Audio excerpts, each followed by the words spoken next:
All right, hello, hello, hello. Let's see. We are waiting on Oop to give me whatever they're streaming from, or will be streaming from.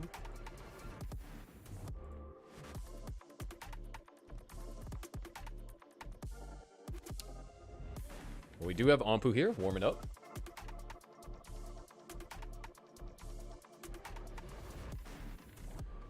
But how's everyone doing?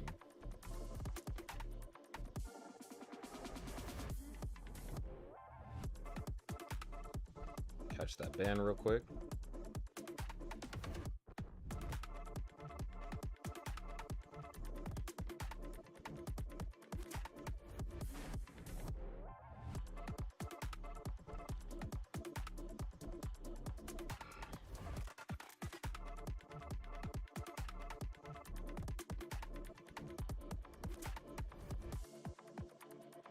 Let me send another ping to Oop.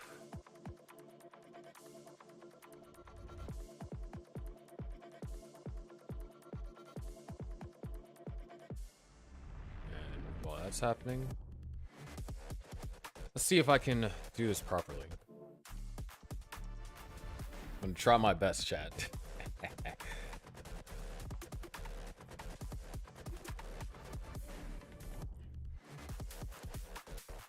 It's a weird position for me to be talking to the microphone. But start the recording. All right. No, my camera froze, bro. Actually blundered, bro.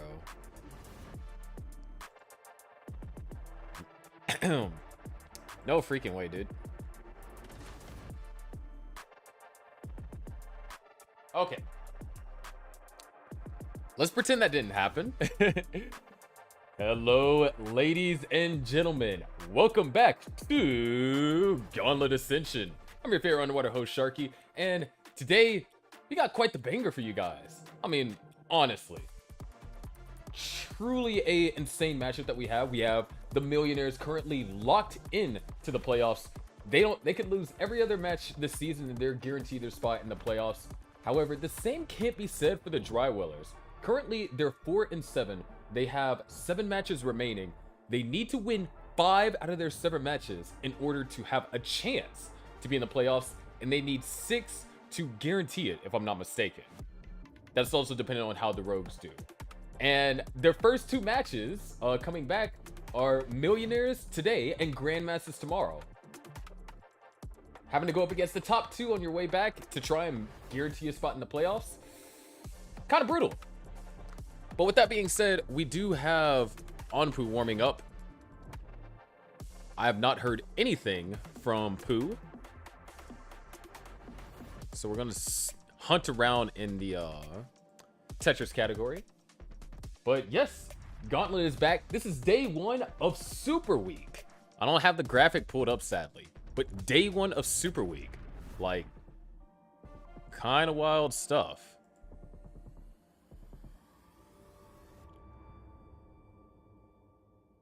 And yeah, I do not see Pooh anywhere. So guess we're gonna have to wait. I believe Ampoo's still warming up. We'll start the penalty timer. Because I believe we'll see how this goes. Maybe I'll be a little bit lenient today because it is our first time being back. But we're gonna head over to the main scene.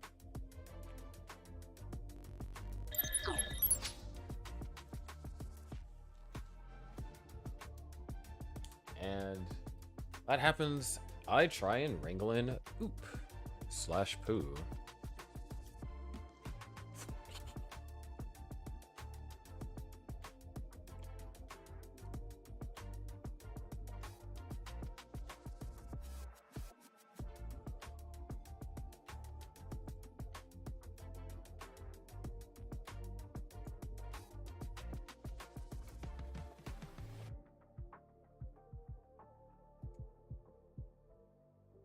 Okay, so what we'll do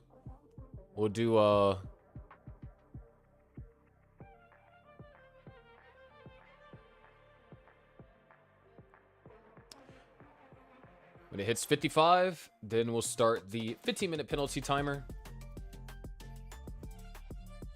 Think that'd be fair. Which means that it will be 6:10, if I'm not mistaken. 6:10. And if Pooh's not there at 6:10, well, kind of SOL.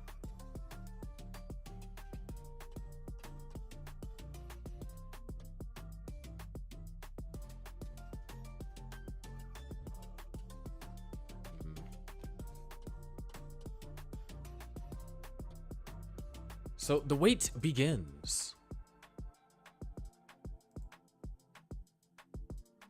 And I was kind of excited for this matchup too.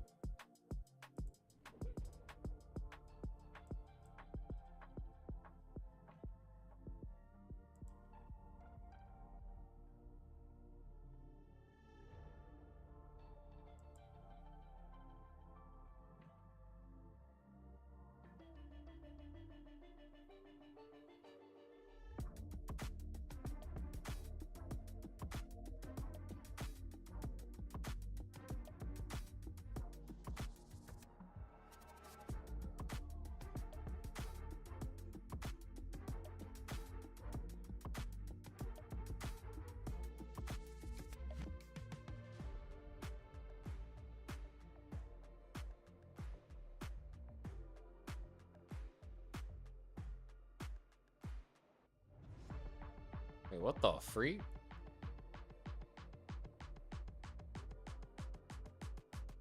Actually, crazy dash control.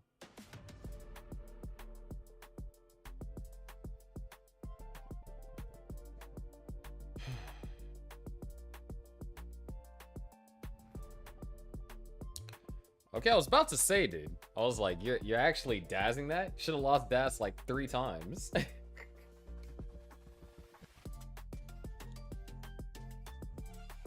Well,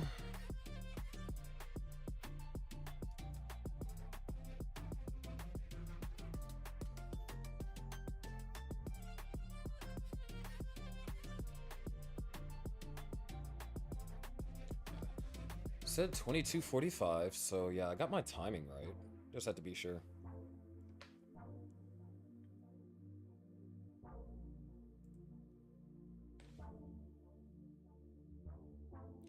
And everyone knew yesterday that today's match was happening. Everyone react. So there is nothing that can be done.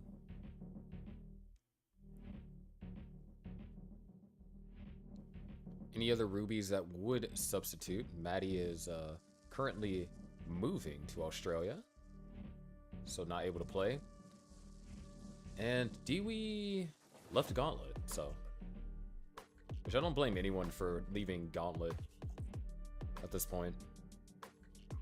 There's a lot of stuff that I messed up on this season, but as you can see with the establishment of Super Week, that's supposed to be this week, I was able to get 6 matches scheduled.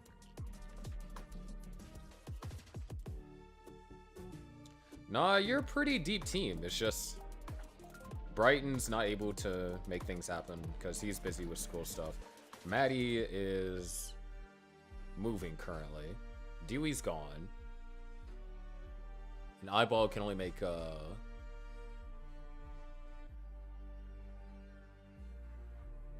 Eyeball can make Sunday. That's one thing that after this season ends and before next season begins, because the scheduling system, it works. Holy cow, it works so good. Scheduling system works so freaking good, it's actually ridiculous. But I need to figure out a way to balance, because at the maximum, next season Gauntlet will have 8 teams at a maximum. The only way that it doesn't have 8 teams is this. For some reason, there's like 100 people that want to play. Ampu's stream died, so we'll head over to intermission. And I guess that's a penalty timer.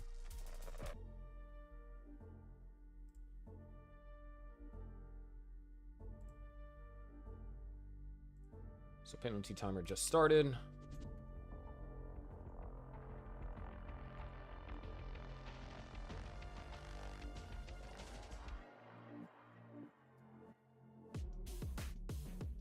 Who is live now? Okay, where?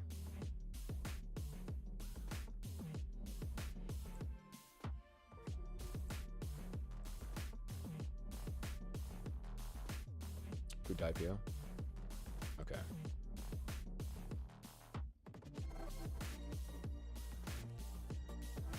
It's like not getting a response, man.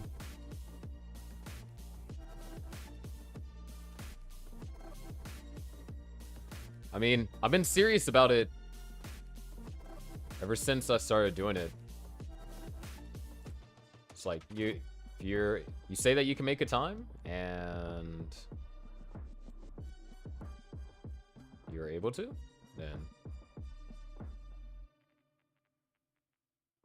yeah, but it looks like Pooh stream did go live. Black screen entirely, so not sure what's going on there.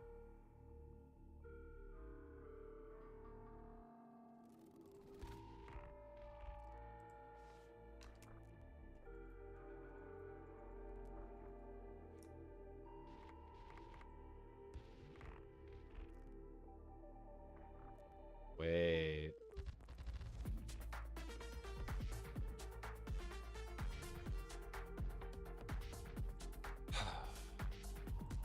Gauntlet, my beloved.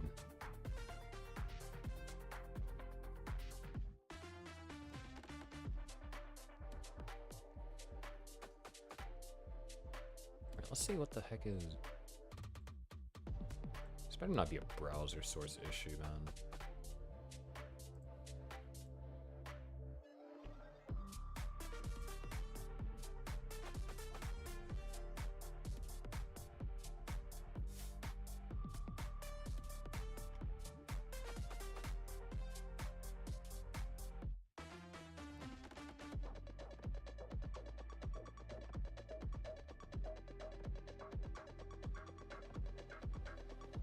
Okay. I guess Pooh's having, like, issues. But Pooh is here, so, no more penalty time. Now we just gotta hope, things can get back under control. And by under control, I mean... Oh. Forgot. Hey, what the freak?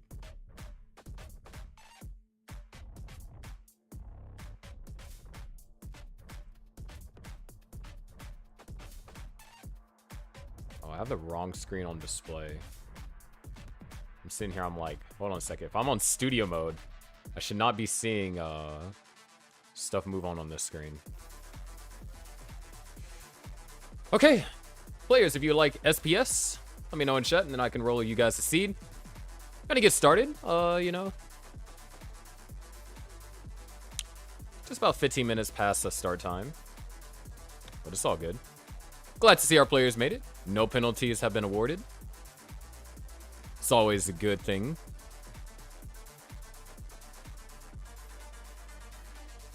It's always good to see Oop come and play. Bro is a Gauntlet OG. Like, he's been there since Season of Fire. You can't get more OG than that.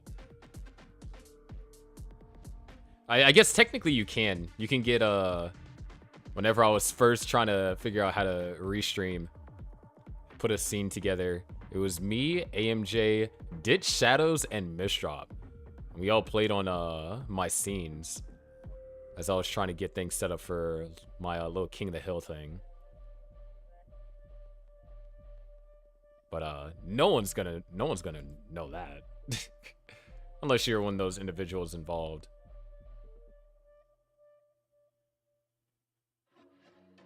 Yeah. There was Gauntlet Season of Fire, Season of Ice, Season of Storm. And those were all 3 King of the Hill seasons. And then the team seasons were Ignition, Overdrive, and right now, Ascension's probably going to be the name moving forward. Propane and propane accessories? Wait, what?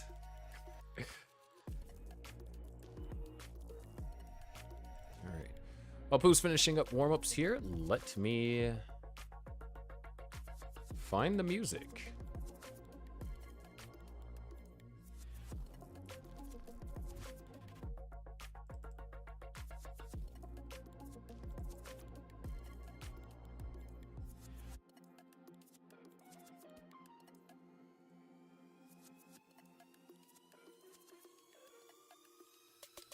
Welcome in, Pooh. Good to see you, my dude. And that's a yes for same piece set. So here's your seed. Epsilon 5. 6 Charlie. 50. That's Echo 5. 6 Charlie. 50. Well, players are ready. We can get them counted down.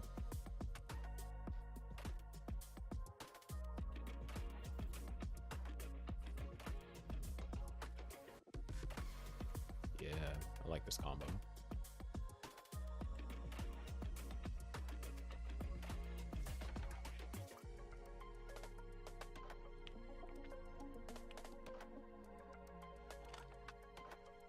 Friendly reminder to hydrate if you haven't already.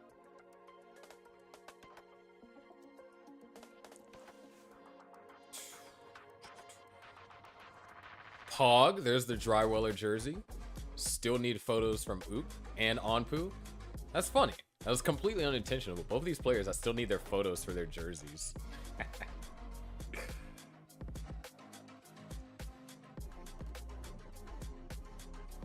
See if I can whip up something tomorrow.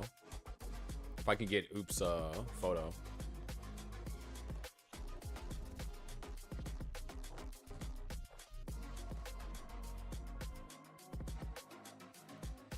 I love how there's a LOL in all caps in chat.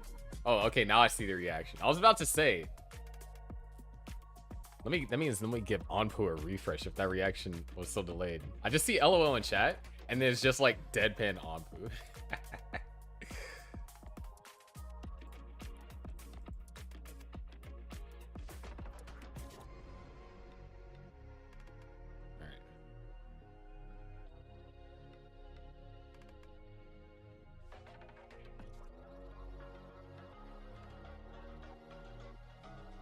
I trust that you'll get it before your next match. I decided not to change too many things up for this match because it's the first match back. In the first match back, you don't just change a bunch of stuff, right? Because then if something breaks, then you're kind of like SOL.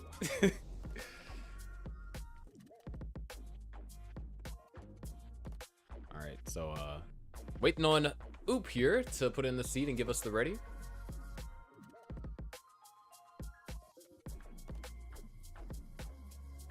What the heck is that?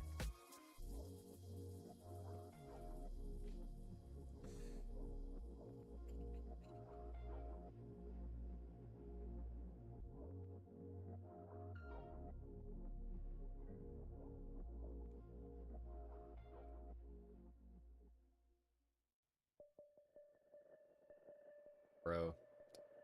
Oop, my guy, where are you at? Bro disappeared. He vanished.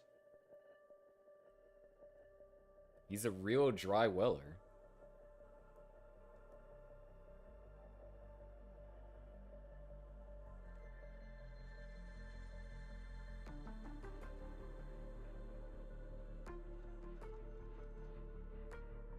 All good, all good. Where would Tetris be without tech issues?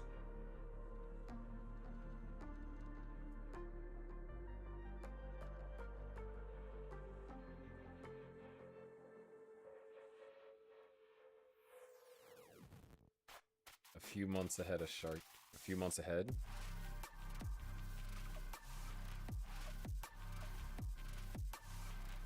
I don't know, man.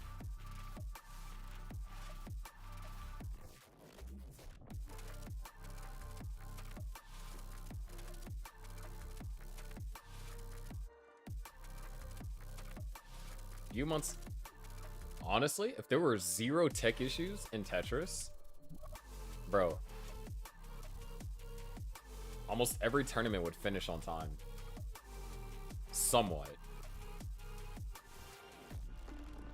Like, if we didn't have the tech issues and extraneous issues from CTWC, 100% we finish close to on time. I don't know about you, but not too fond of fire alarms. The world if nobody pulled a fire alarm. True.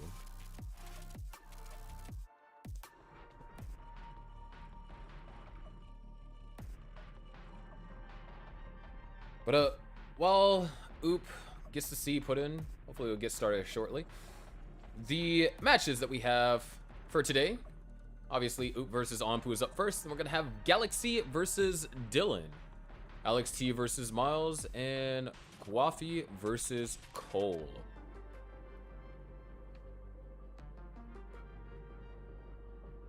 So that's what you're looking at.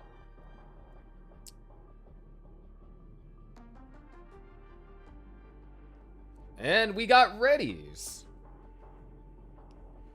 So let's go ahead and get them counted down.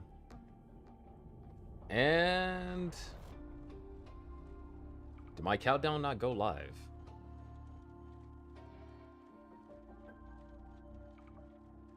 This is why I hate Twitch mobile app, bro. Okay, there it is. 3, 2, 1, Tetris. Yeah, what is a gauntlet without a little bit of scuff? All right, so you have LZL. LZL is your start. And it looks like we have a couple of identical placements to begin with. They kind of differed on those J pieces, and Oop already with a little bit of a hang over there. On the left-hand side, gonna cause a couple of burns. The first player to get a Tetris on the board will be Anpu.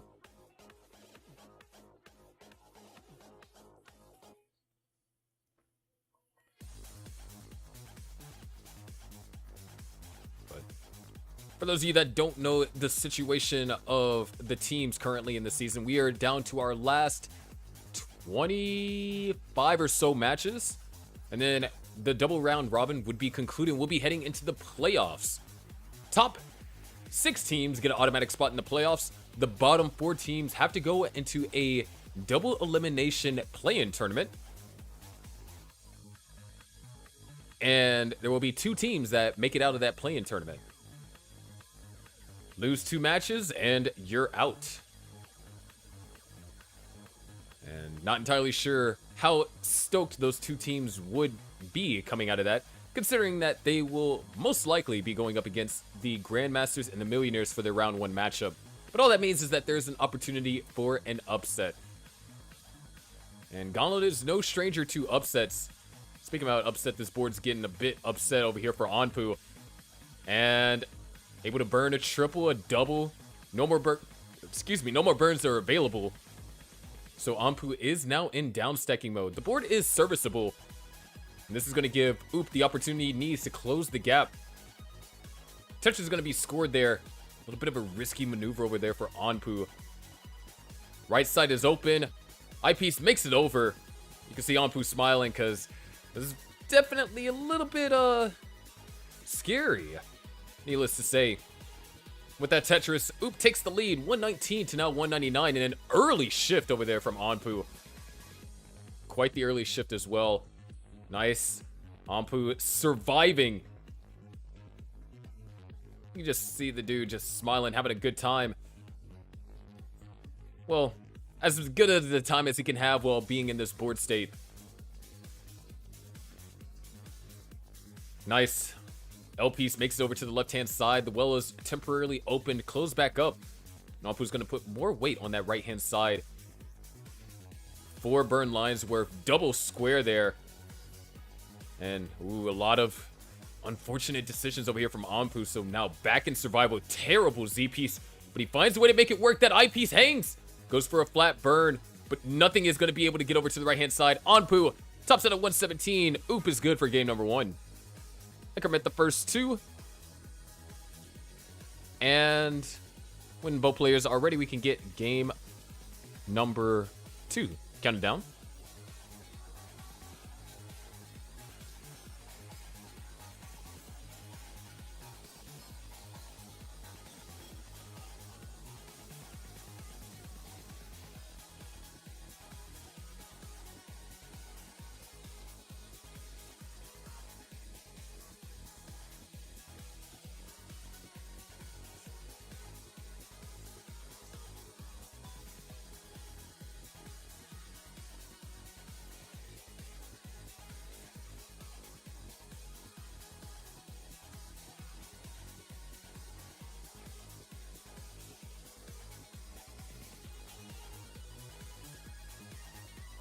We got it ready from Anpu. I believe the seed has already been incremented.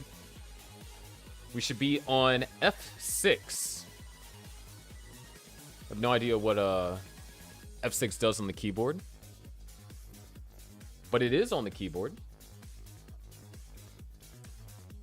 But first game back has been won by Oop, and you heard Anpu say it in chat. Now, no more 100% transition rate, which means I believe that leaves Miles now. Cole lost his 100% transition rate in the matchup against the Oxcords. Both players are ready. Let's get game number 2 underway. We go in 3, 2, 1. Tetris.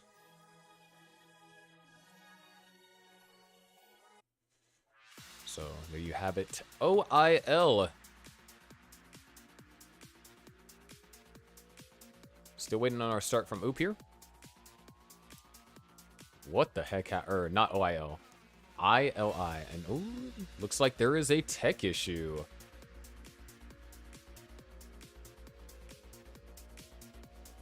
See if Oop can fix this.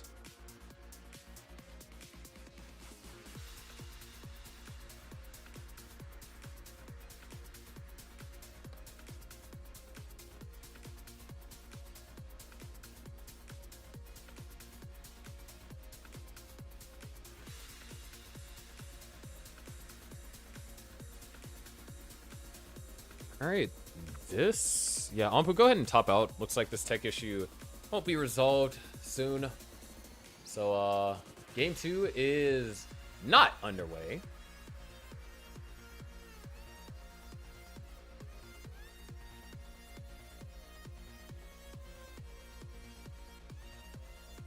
Unlucky.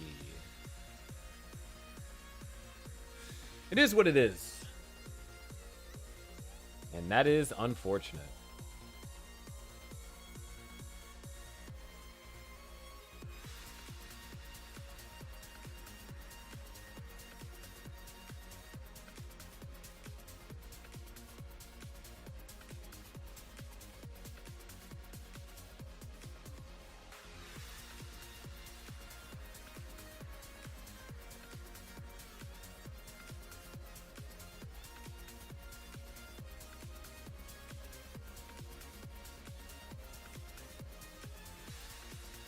If you haven't already, join the Gauntlet Discord server by typing !Gauntlet. There you can find all the events for Gauntlet, what's it called? Gauntlet Super Week. All right. Let me see if I can actually add the image. Yeah, go ahead and increment. So 076C50. But yeah, this is Gauntlet Super Week. If you want to catch all the matches that are happening this week, because there's a lot of them. Definitely stay tuned. Heck, I can, even though this is like scuffed as I don't know what, I can show the graphic. Let's see, it is image 7, I believe. Add existing image 7.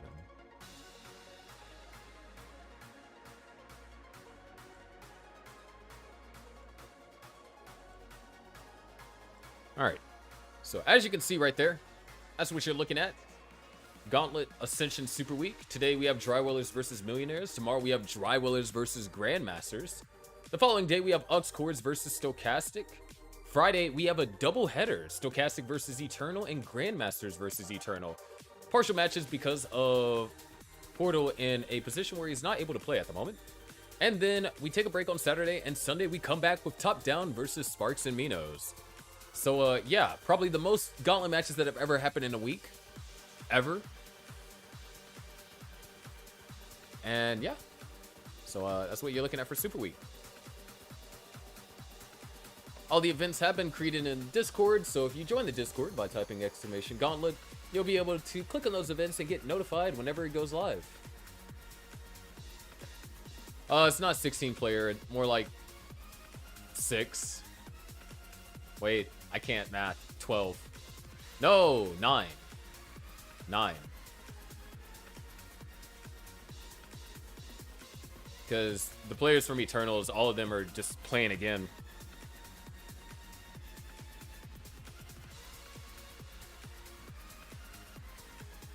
But with the new scheduling system, like, I'm gonna keep raving about this until it doesn't work. Which, as long as I get players' availabilities on time, it's gonna work.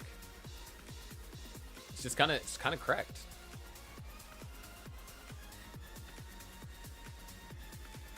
Shout out to Ivory, even though she's busy with all this stuff now, but being able to schedule all the matches. Oh yeah, it's a spreadsheet.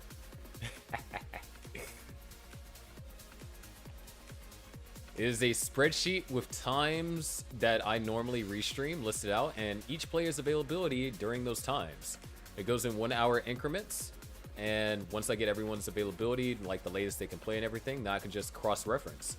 It also has every single match played, matches that need to be played, and how many teams have matches played, so I can prioritize those teams, which is why Eternals and Drywallers are getting 2 matches this week. Or at least Eternals are getting 2 partial matches. Alright, but it looks like we're going to be back soon.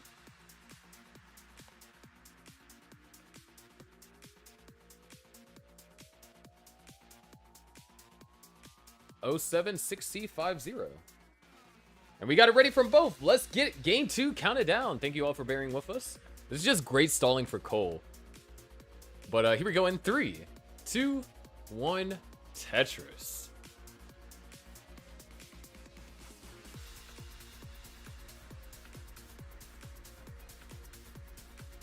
Okay, so IOJ. And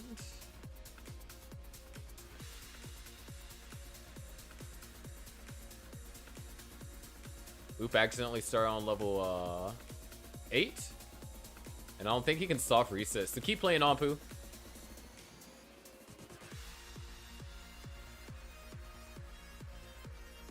Oh.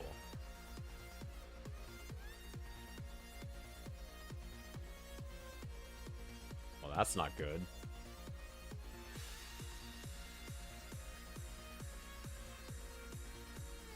There we go. IOJ. So, who's going to be behind in lines? But it looks like whatever issues there were have been resolved. And it's going to be pushing down to help kind of catch up a little. Or push down at least for 108 points. But game 2 is underway. Oop has the lead 1-0. Anpu having his first early top out of the season. This game. And some of you might be like, well, Sharky, I might not know, you know, what's going on this season, so what does that mean? Well, I'm glad you hypothetically asked. Over the course of this season, Anpu has played a total of 39 individual games. So that means on his 40th game, he did have a top out. Quite impressive, you ask me. That also means that there's actually 2 players left on the Millionaires that have 100% Tetris rates. That would be Miles and O. As far as Drywallers go,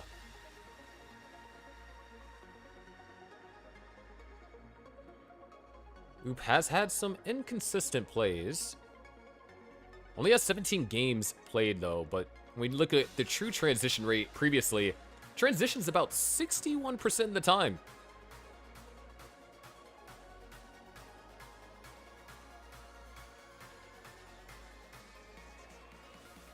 And of course, Pooh has been quite instrumental in winning a couple of matches, or at least winning 1 match for the Drywallers this season.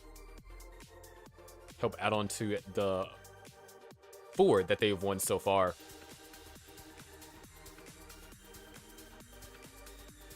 Well, I meant transition rates, not Tetris rates. Because we don't have Tetris rates. We don't use Nestor's Champs over here. Or Max Out Club. But what Oop could use is another L. Well, commentator's blessing. There's an L, and Oop is now Tetris ready. Ampu 333,000 at 73 lines. Oop at 227,000 at 59 lines. So about 18-ish lines. What separates them? Anywhere between 18 and 14. Did have a little bit of an accidental start over there from Oop at the beginning of game number 2. So just a little bit of discrepancy there.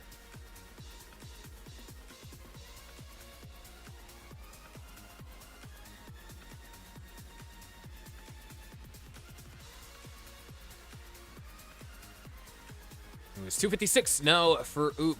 381 for Anpu. Oop having some trouble. Not going to try and go for a dirty Tetris. Just going to try and keep the board manageable. Not necessarily in scoring position yet. That O piece is going to allow for a column 3 Tetris to be scored.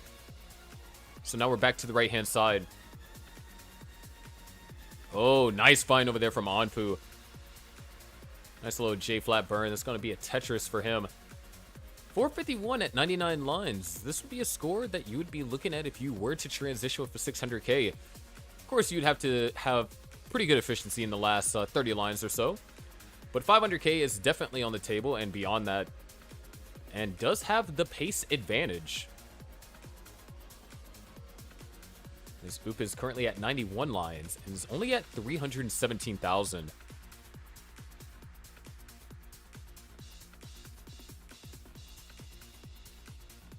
Nice adjustments over there from Anpu. Oop going for the row 3. And we get pieces over there to the left. That's going to be a triple, not a Tetris. 15 lines remain for Anpu before the level 19 transition. 28 for Oop. That's going to be a Tetris there, though.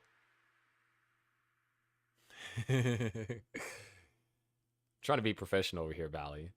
It's something I would want to say. Wait, 409. Now, for Oop, a 500k transition is possible.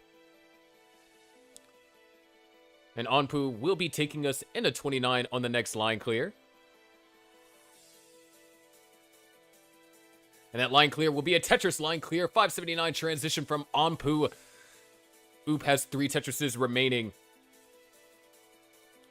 There's one. Anpu takes a triple. These T-pieces not quite giving him what he likes. But Ampu's doing a fantastic job, able to bring his stack down. Great placement on that Z. That's a puzzle kind of placement if you've been doing your puzzles. However, these pieces aren't ideal. Well is now open. T-piece finds its way over to the left. Oop has 1 Tetris to go. And finds that Tetris. This is going to be a 492 transition. So just under 100,000 point deficit upon transitioning. As Anpu is now at level 21 here at 626. Oop now gets the board cleaned up. Would love an L or a J, can find neither, but does find an L, followed up by a perfectly timed T-piece. Great placements. The well is open over here for Oop, and a Tetris will be scored. 525 now to 663. Make that 691 after you add a Tetris over there for Anpu's side. It's at level 22, so just about 2 levels ahead of Anpu, or of Oop. And a long bar dependency kind of forcing Oop to take a couple of burns here. Not trying to go for any left taps, bringing the stack down low. It's going to be a Tetris over there for Anpu. Goes up to 728. Oop, Tetris ready. Anpu now having to do a little bit of burning, but there's going to be a Tetris for Oop. 559. Sets up a delay burn. Would love another. Oh, wow. Actually, great combination of pieces. And S would be perfect. There's that S. Not Tetris ready just yet, but is now. So now patiently waiting a skim into a Tetris for Oop. But Anpu at 769 at level 24 is absolutely on fire. And it's looking like he's trying to live up to his name and become a millionaire in this game. Was going to take the safety triple there. Beautiful S-flat. Tetris is going to be scored over there from Oop.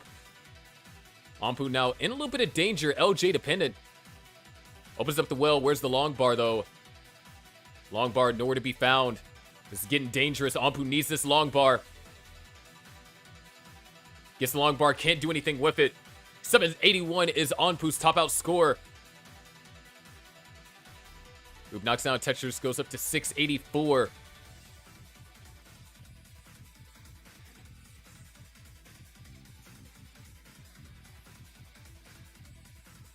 Oop at level 24 here.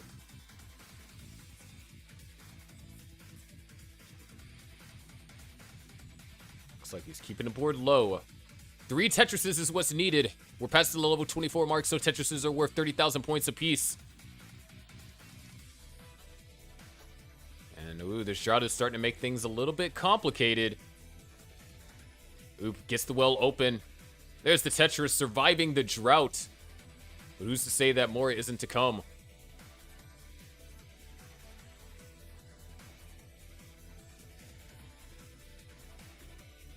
Well is open. There's another Tetris for Oop.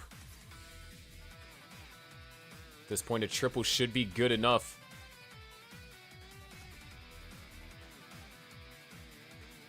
And the triple does it. 783. Oop takes game number 2.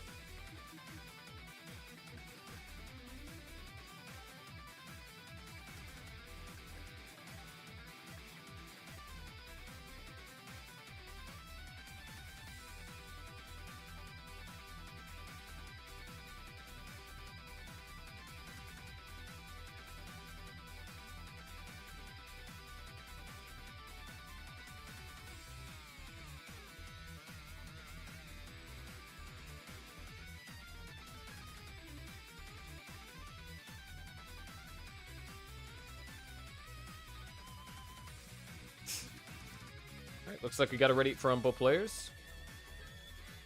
Let's go ahead and get them counted down. Here we go in 3, 2, 1. Tetris.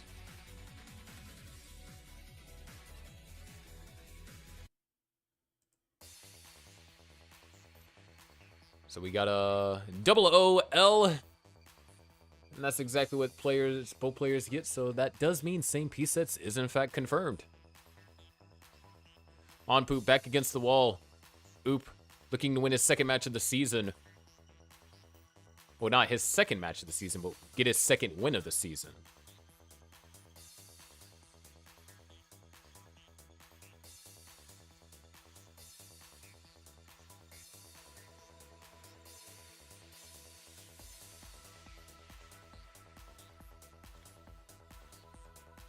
And we're looking pretty clean here so far. Ooh, as soon as I say that, we do experience a small misstep over here on Oop's side. It's going to cause a couple of burns. Nothing too terrible. Oop actually does manage to get the well open to find 1 Tetris off of that. And the way that the pieces and the holes just happen to align themselves allow for a pretty quick cleanup. Oop tried to make the adjustment, but was unable to, kind of too low and didn't have enough tapping power, so to speak, to get that over. Is Tetris ready? Onpoop's going to be able to hold on to about a Tetris lead.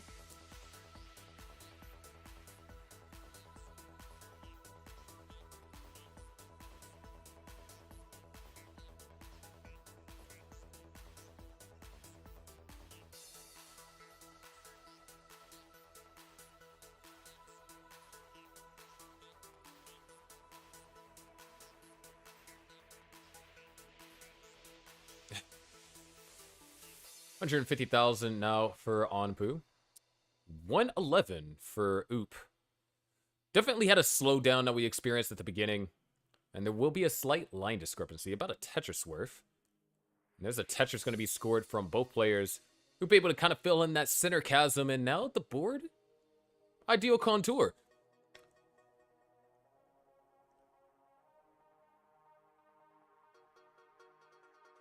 Both players able to knock down a Tetris.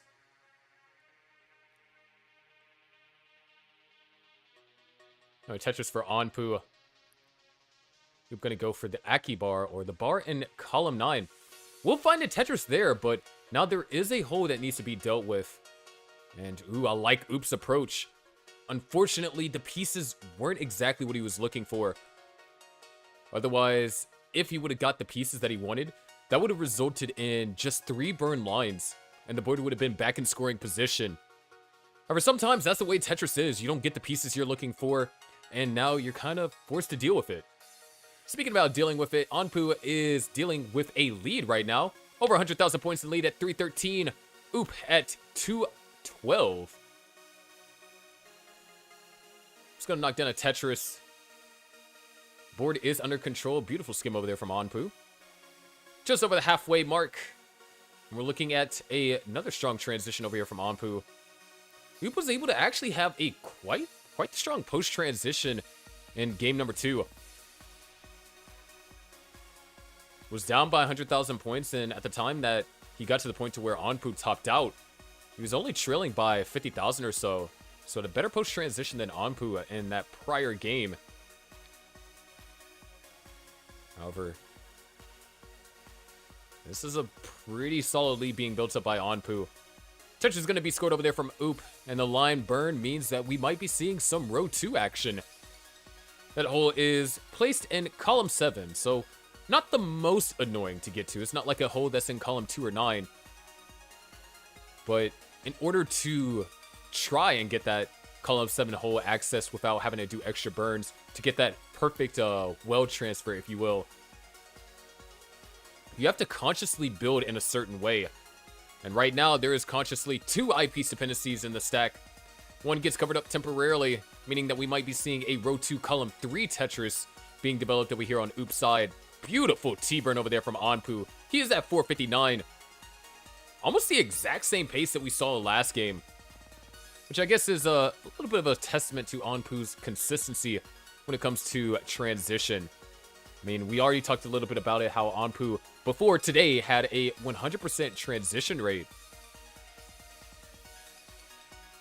But when you look at Onpu's average transition, believe it or not, it's only 485. But that's 485 over 34 transitions.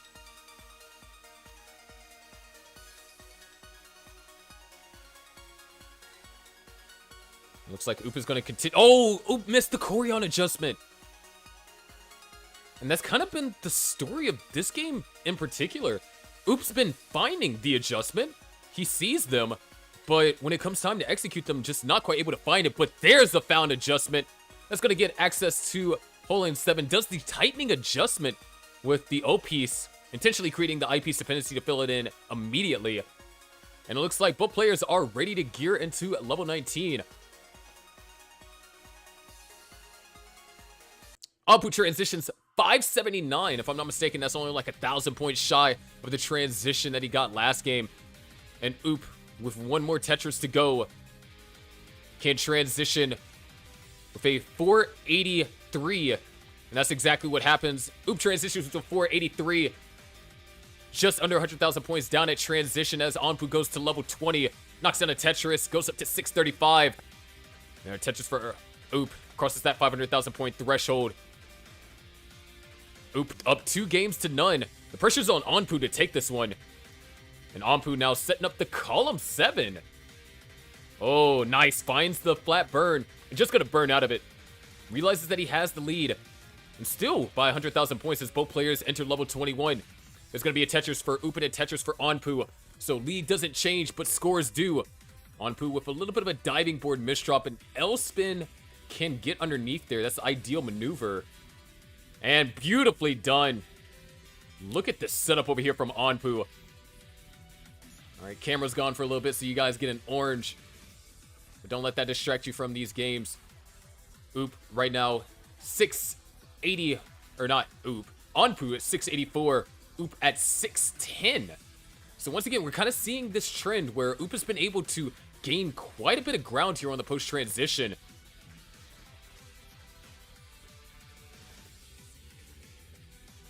Oop is now Tetris ready. Goes for the overhang and has enough tapping prowess to get that eyepiece over. Onpu now only leads by a Tetris and a half. There's another Tetris over there from Oop. We got a game separated by less than a Tetris. We just reached level 24, so Tetrises are now worth 30,000 points apiece. 702 to now 683. Well, let's now open up for Onpu.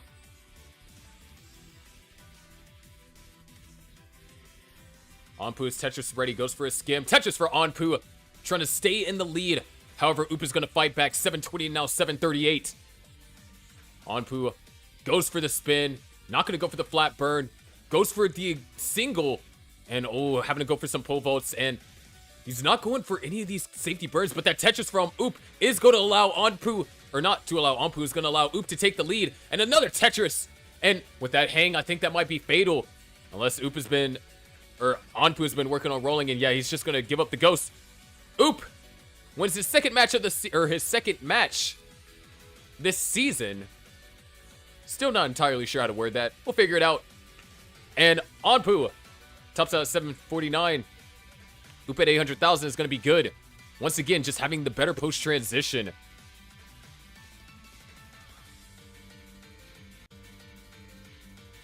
That means our next matchup is going to be Galaxy versus Dylan.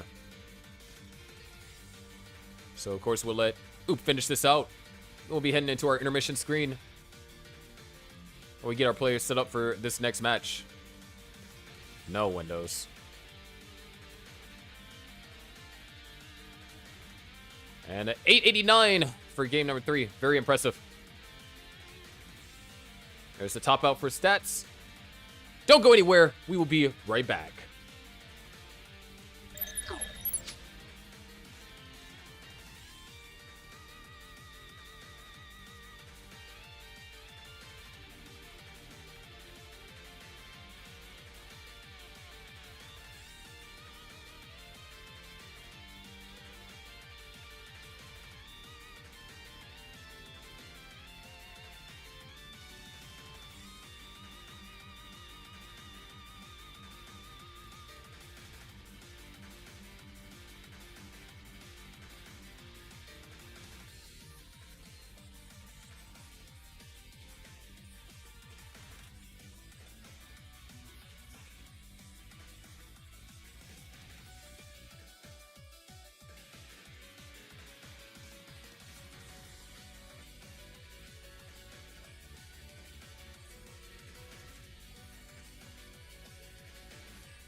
All right, looks like Galaxy does have the stream up. See if we can find Dylan.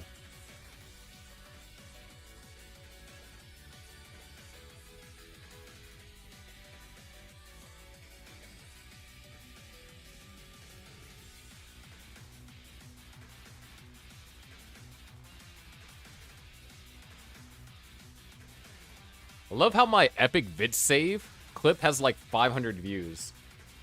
Like, what the heck? All right, Armstrong is live.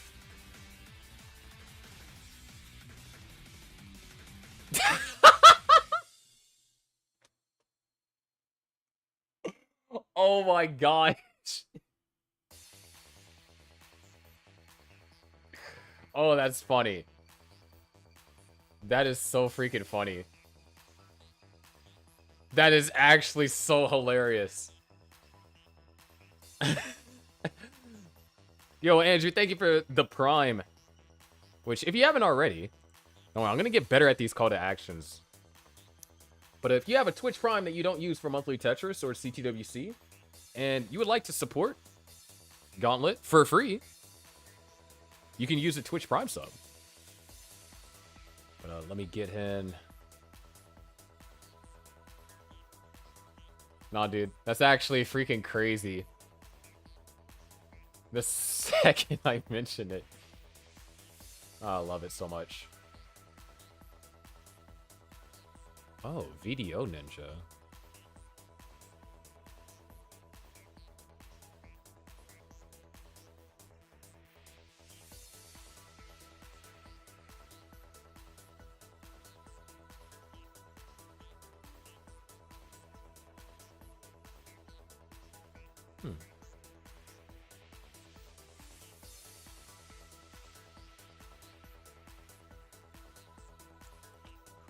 Alright.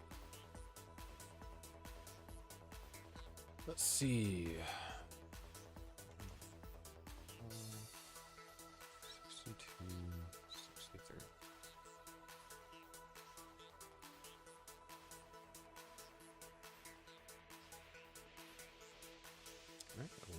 already had to pass. And let's get this VO Ninja link.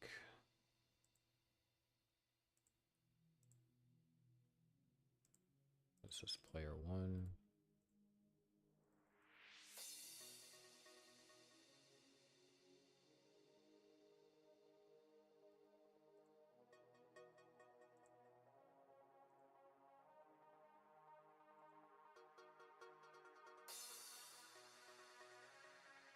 All right.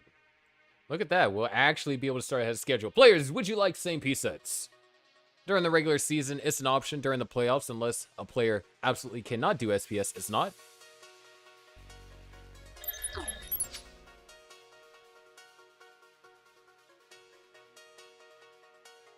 I was actually about to type exclamation SPS. Kind of... You can see the restream rust is there, bro. All right. There's your seed, 2882 Bravo Falco. That's 2882 Bravo Falco punch for any of my Smash players out there.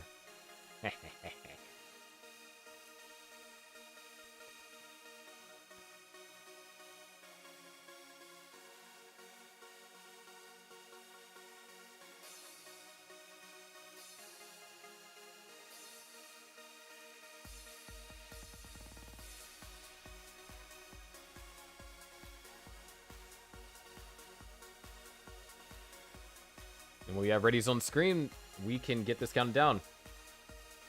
Next match after this will be the captain's match, Alex T versus Miles. A match you wouldn't want to miss. It's a classic matchup. They've been fighting each other for the past 2 years in Gauntlet.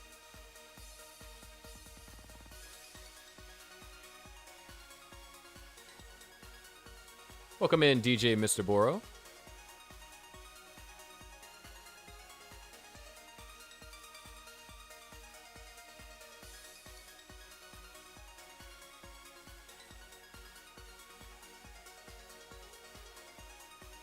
I think this will be the first match we get a Rolling Galaxy to play.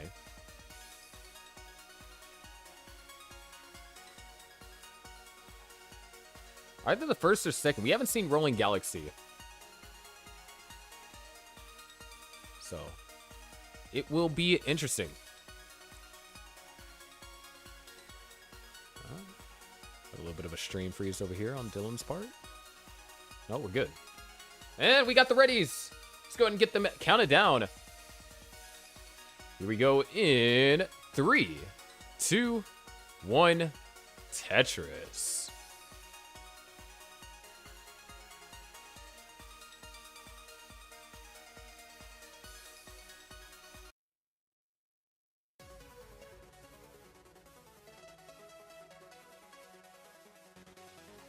All right. OZI, both players are in fact on the same piece sets. So that is confirmed. And I just lost my music. Maybe. All right, it'll come back. Tetrises are on the board.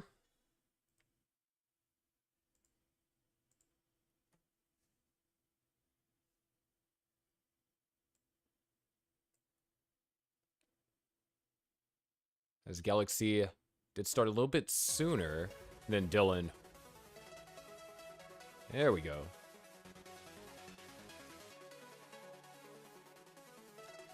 Promise you, this will be better optimized next time. But going into this match, this is going to be interesting because this is one of those few matches, and I guess this kind of applies for a lot of players considering how long the season has dragged out. It's one of those matches where you can't exactly examine the stats and determine who is the clear favorite out of these two. Because those stats would be based on Galaxy whenever he was tapping. We're talking about a Galaxy that is a much different player now. A rolling Galaxy, if you will. So, speaking about stats, though, if you were curious, prior to this matchup, Galaxy had about a true transition rate of just over 50%. So around half the time, we were seeing Galaxy make it to a transition. And that's over the course of 28 games. So, you know, you're seeing around 14 transitions. Well, Dylan, on the other hand, you kind of see this as a trend with majority of the Millionaires, just absurdly high transition rates. I mean, up until the past 2 matches between the Aux Cords and even this match alone, you know, 4 players had 100% transition rates. And that's over a plethora of games. Dylan, on the other hand, is one of those players on the Millionaires that doesn't have a 100% transition rate, but still has a fairly high one at around 87%.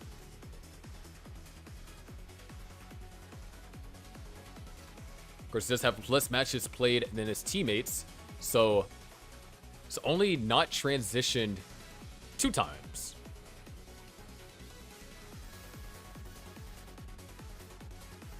So there's not really a lot of recent information from Galaxy in terms of what we can expect in this match. And Dylan, there is limited information in regards to the matches that we have seen him play so far. But to start off this game, over the halfway mark, 335,000 for Galaxy. Added Tetris goes up to 358. 270 for Dylan.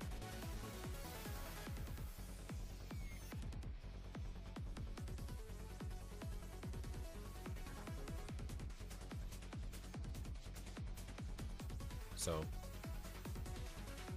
in terms of pace, Galaxy with about a 1 to 2 Tetris pace lead. Nice adjustment over there from Dylan. And Tetrises are in his future. There's going to be 1 Tetris and a setup for another. And there's another Tetris.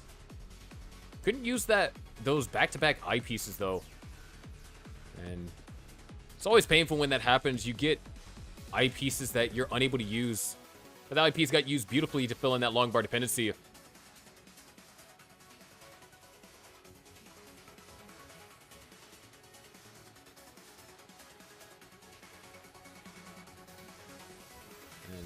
Already, we're seeing Galaxy ascend above his average transition for this season.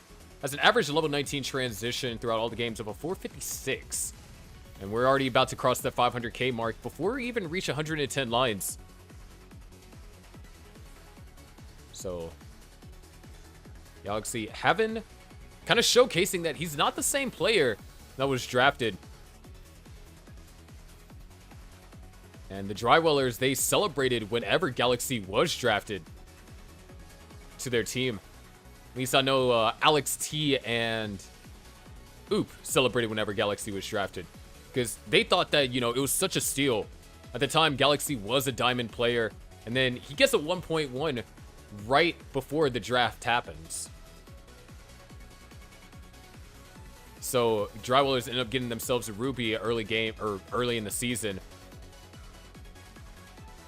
And he kind of struggled living up to the potential of being, you know, first overall pick. But as you can see, now he's a transcendent. He's playing up against other players that are in this caliber. And he's doing it incredibly well. As for the first game here in this set, Galaxy's going to transition with a 618. But there's a way to make a splash on your return back to Gauntlet, or everyone's return back to Gauntlet. This is how you do it. Armstrong, aka Dylan, with 1 Tetris to go. Looks like we'll be transitioning with a 500k if he can find that long bar. That's a big if. O-Piece makes it over to the left. He's not going to be able to find that long bar in time. As a matter of fact, the board is up incredibly high. Transitions, a double needs to be burned. There's a single trying to open up the well. Another double. Well is now open, and the eyepiece is found. And there's the Tetris for Dylan. And another one to follow suit. 551 for Dylan. 677 for Galaxy. Added Tetris goes up to 703 here at level 21. A little bit of an early roll potentially over there for Galaxy, but things are going to work out fine. Both players with ideal board states. Galaxy having to take 2 burns before a Tetris must be scored. Double J piece dependency over there for Dylan. Condenses it down to 1 J piece dependency, but is not going to be in anywhere or any position to score. Galaxy heads into level 22. The well is currently covered. Great placements, great T piece, and a Tetris will be scored for Galaxy. 763 as Dylan downstacks all the way down to the bottom, heads into level 22 as well. Trying to avoid building up any particular dependency. Gets that OP, so that's going to allow Dylan to get Tetris ready. There's another Tetris for Galaxy. 822. Dylan's starting to fight back, and of course, Dylan is behind in lines, behind by about a level. So that score discrepancy isn't as big as it appears to be, but it's still something to keep in mind, because now you're forcing Dylan to play to your level, or play as close to your level as possible. 700,000 for Dylan, 855 for Galaxy. Galaxy looking to have one of his highest scoring games of the season right now. There's another Tetris for Dylan, goes up to 732.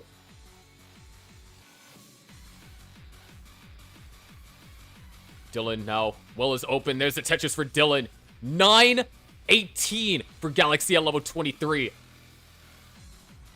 There's another Tetris for Galaxy. 950. We are looking at 1.2 into 29 territory. And of course, we're talking about a Galaxy that rolls, not a tap Galaxy, so that means 29 playability is a possibility. 802 now for Dylan. Not too shabby himself on max out pace territory, maybe even a mid max out by the time we enter in level 29, but that means 29 play is going to be needed because we already have a max out for Galaxy. 816 to now 804. There's going to be a Tetris for both players. 836 to now 851. What a way to pop off. First game back in Gauntlet. However, Galaxy is running into a slowdown, so that's going to put a damper on his scoring potential. The 1.2 kind of slipping out of grasp as Dylan now goes up to 937. Galaxy able to bring the stack down. Tetris ready. There's another Tetris. One more available before level 29. We're looking at a B60 going into 29. There's a Tetris for Armstrong, aka Dylan. One away from the max. Galaxy finds the last long bar. There it is, 29. Here we go. B69 is Galaxy's current score. Dylan, one more Tetris available. Tetris ready. B77 is Galaxy's current score. And Dylan goes into 29, A47. So around 120,000 points behind. But a Tetris is found over here by Dylan. Galaxy set up for a Tetris. Knocks down another one. C55 now for Galaxy. And this isn't even a captain's match, folks. This is definitely Galaxy's best game that he's played of the season so far. However, things are kind of spiraling a little bit out of control. Galaxy trying to downstack. Not able to get that Z piece in a good spot. Galaxy's going to give up the ghost. Top out at C64. C65 is the score that Armstrong needs.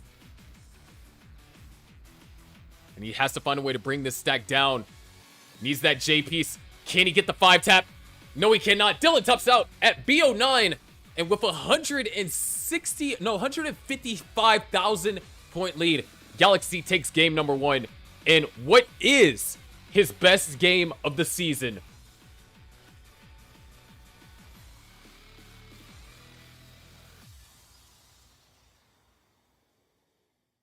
Absolutely ridiculous. Go ahead and increment your next 2. Or increment the first 2, not your next 2. Increment the first 2 to the next 2 seeds. And when both players are ready, well, we already got it ready from Dylan. Now we just need it ready from Galaxy. And Galaxy with the out of this world play, pun intended. Scott Hawkins on YouTube, welcome in. Just got in time. We're on our second match. I forgot how many moving parts these restream scenes have, dude. Score is currently 1-0. With the Dry Whalers in the lead.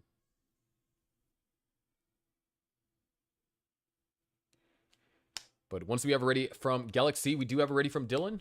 We can get game number 2 underway. All right, you got it ready from both players. Let's go ahead and get them counted down. We go in 3, 2, 1, Tetris. So we got JTS. JTS is what we're looking at.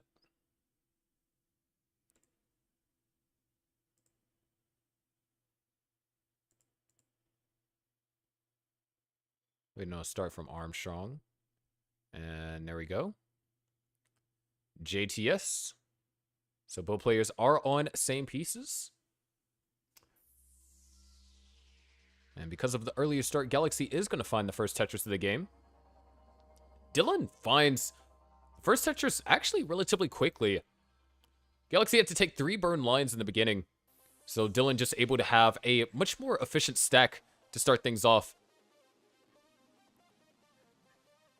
He's going to be looking for an eyepiece to fill in that long bar dependency. Oh, that's going to be perfect. A split double.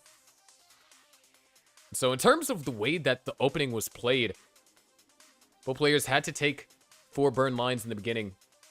So pace-wise, we are on an even playing field.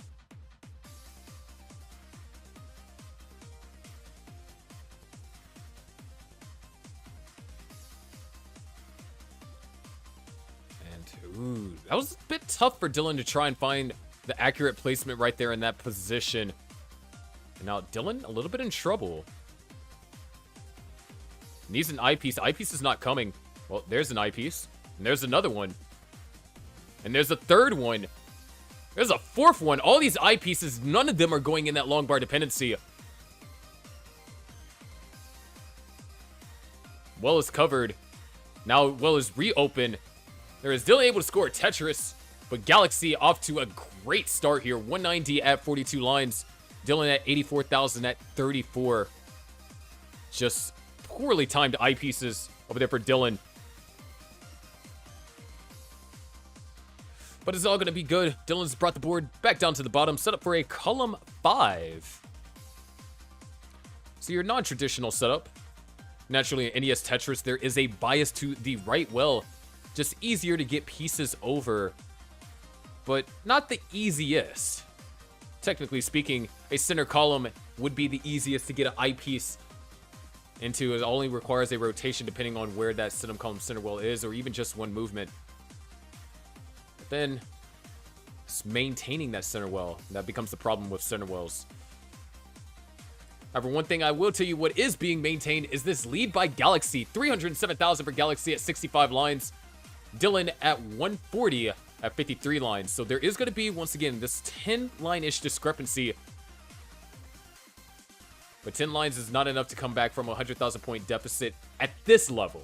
Now, if we're talking about level 28, then yeah, you can make up 100,000 points in 10 lines. Just 3 Tetrises. But as you can see, both players now in a very zen state. There isn't too many issues that have been occurring. Dependencies haven't been generated to an outrageous degree that prevents players from scoring. Beautiful overhang over there from Galaxy. 400,000 at 84. If I'm not mistaken, we saw a 600k transition from Galaxy in the last game. It was like a 6... something in the teens. I think it was like 614 or something like that. And we are on track for another 600k transition. Tetris is going to be scored 618. Thank you, Anpu. That's why I use the GOAT stats tracker here in Gauntlet, which we are behind in stats. We'll get that addressed over this upcoming week. But something that needs to be addressed is Galaxy's board. Not in a scoring position, has several burn lines, and this is actually great news if you're Dylan, because now your opponent's not going to be able to score until the well is open. Well does get open, but there's not too many places for pieces to go.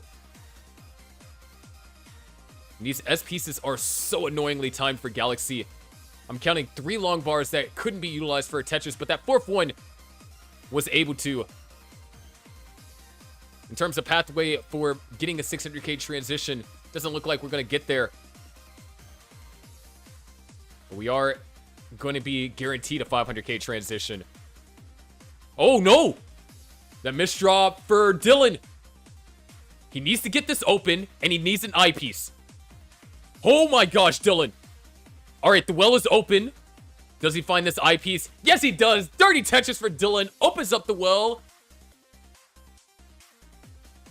And knocks down a clean Tetris. A little bit of a scare right there for Dylan, but just goes to show you that when you're in situations like that, you just got to stay calm. And speaking about staying calm, we're going to be jolted right awake as we head into level 19 following the next burn over here from Galaxy. And that burn's going to be done with a Tetris. A 578 transition for Galaxy, once again shattering the average that he's had so far for this season. And is going to knock down another Tetris, putting him at 603 here on level 19. Dylan looking for this J piece. Finds it a bit too late. Hold on, this could be dangerous territory for Dylan. Dylan set up for the column 9 Tetris and gets it after transitioning. So a 483 is Dylan's current score, down by almost 200,000 points, but is also a level behind. And some of that can be made up, but Galaxy is on a tear ever since we had reached transition. So we're at 683 now for Galaxy, 511 for Dylan. Oh, Tetris for Dylan. And it looks like he's starting to get some wind underneath his sails as Galaxy, nice adjustment. Trying to keep that jagged dependency just in case the pieces fall. And nice placements over there too. Another Tetris over there for Galaxy, 738. Galaxy looking to be a real asset for the Drywallers here. As I mentioned before, or at the beginning of this broadcast, that Drywallers, in order to secure themselves a spot in the playoffs and avoid the play-in tournament, they have to win 5 out of their next 7 games. And they have to win 6 if they want a for sure spot. And their first 2 matches on the return of Gauntlet are up against the 2 toughest teams, the Millionaires and the Grandmasters, teams that have been running away in terms of where they've been leading the pack. The Millionaires have been under a little bit of a rut recently. But right now, things have been starting to pick up in terms of the momentum for Dylan. Has been scoring Tetrises furiously, down by currently 180,000 points, but still there is that level difference that you have to keep in mind. Another Tetris is going to be scored for Dylan. A Tetris. No, that's not a Tetris score for Dylan. A hanged eyepiece.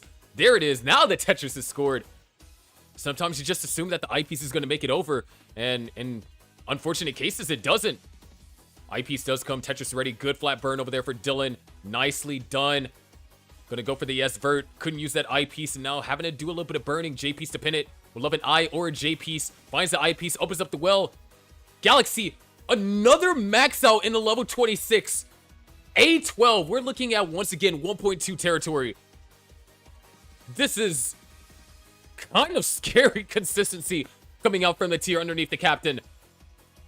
A46 right now for Galaxy. Dylan kind of in that same spot, 815. So we can see a max out. Dylan, once again, not getting the 4-tap. And another hang. And Dylan tops out at 815. Galaxy at A81. And a B15 at level 27 is good. There's one way you redeem how you've been playing this season. This is probably one of the biggest redemption stories we've seen so far.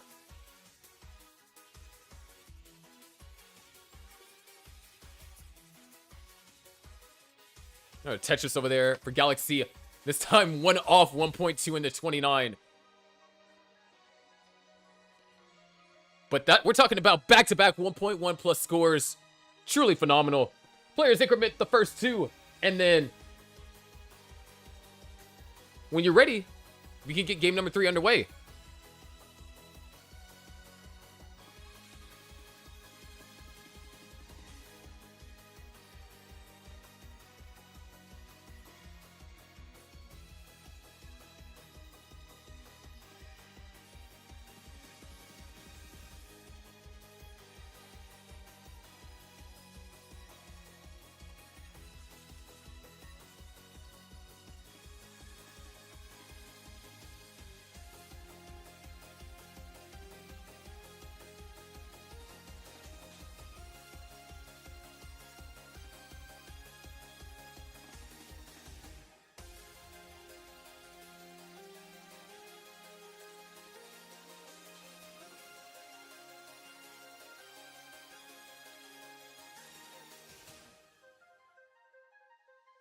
All right. We got readies from both players. Galaxy is up 2-0 after 2 stellar games, blowing the rest of the season out of the water. Let's see if he can keep it up here in game 3. Here we go in 3, 2, 1. Tetris. LTO is what we're looking at.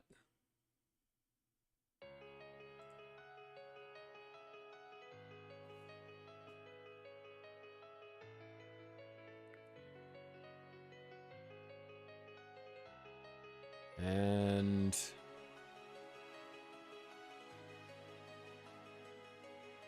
LTO for Dylan. So a little bit of desync over here, but it's going to be fine. It just means that you got to keep in mind that there's about going to be around 10 lines separating them.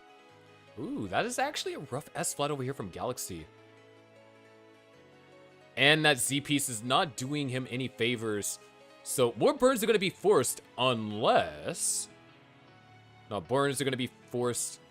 Galaxy can try and go for... No, he's not even going to go for the dirty Tetris. So he's going to bring the board all the way down to the bottom. This is going to mean that Dylan is going to have the more efficient opener.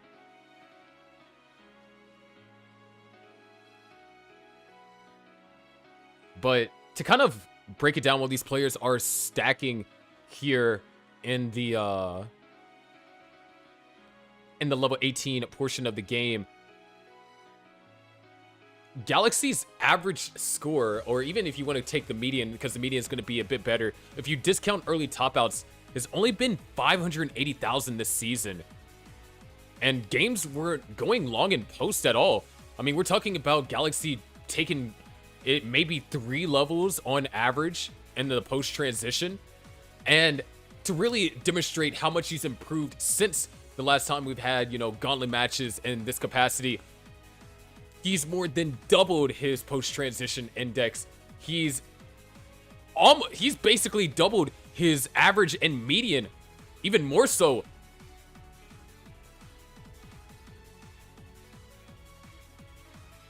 If there's a player that definitely is turned into an asset after what you might have deemed as a liability at some point, that's gonna have to be Galaxy. He's looking to take his second win ever this season. He's currently with a record of 1-6. Dylan also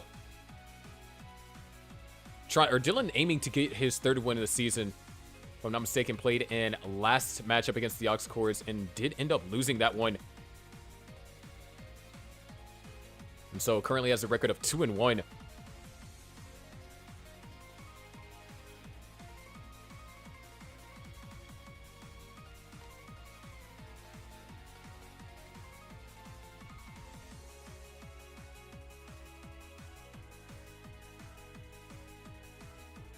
But things here in the beginning, this time is Dylan with the pace advantage.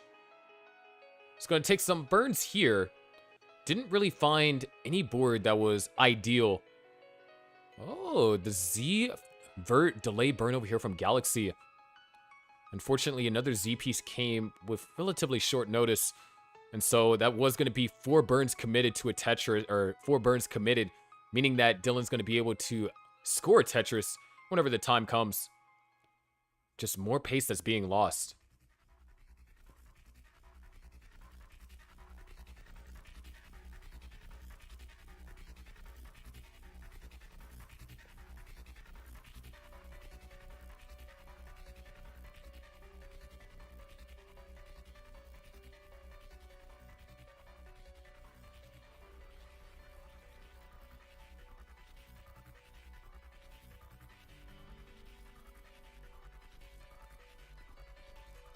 There's a game that you need to get on the board, keep hope in this game or in this match alive. Dylan is doing exactly that. Real time, he might be down in score, but he has the pace advantage. Almost borderline 100,000 point. No, not 100,000 point. Probably around 3 Tetrises in pace advantage. And a lot of well-timed long bars over here from Dylan. Was able to use almost all of them for a Tetris. Look at that. 453 for Dylan, 417 for Galaxy.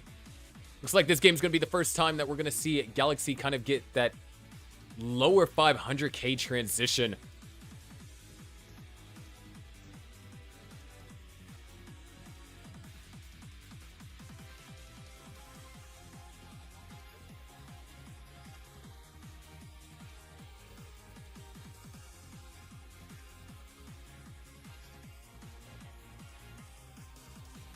Tetris going to be scored over there from Galaxy. 14 lines remain until the level 19 transition. Dylan at 500,000. Looks like he's going to be the one that's in the driver's seat to give us the 600k transition. We've only seen one 600k transition in this match, and that was the 618 by Galaxy in game 1.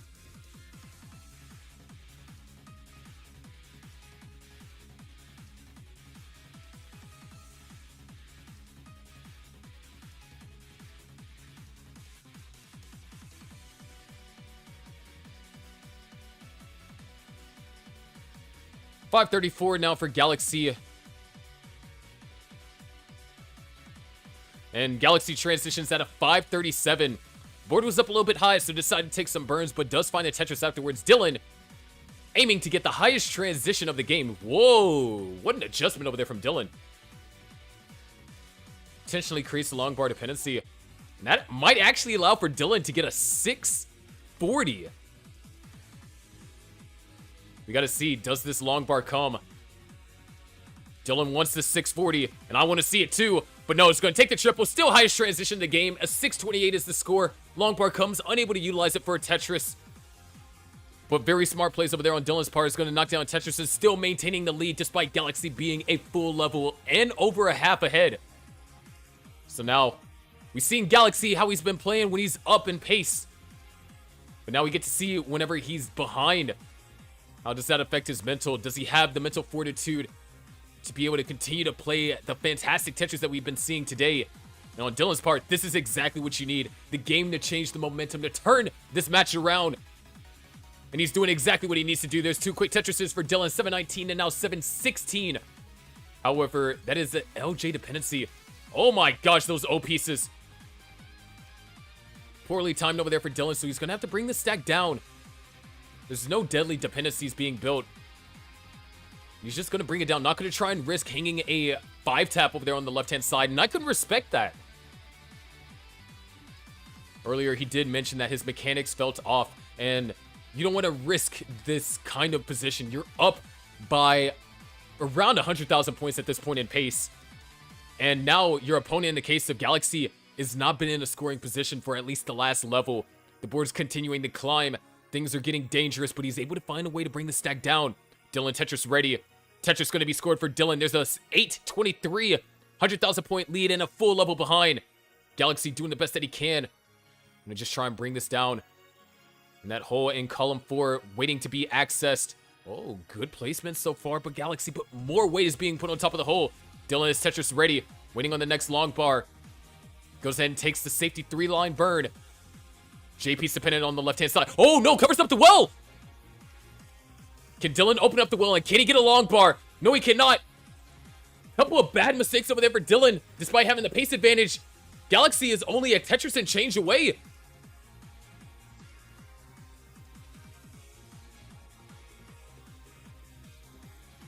One Tetris will do it. And we'll be looking at our second sweep for tonight.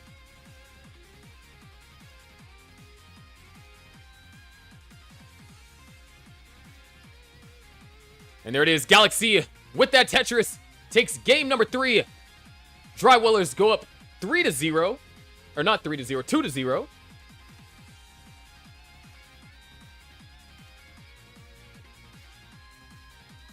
But up next, we're going to be having our captains, Alex T versus Miles. And it's all dependent on Miles, whether or not the Millionaires can stay in this one and potentially force a sudden death.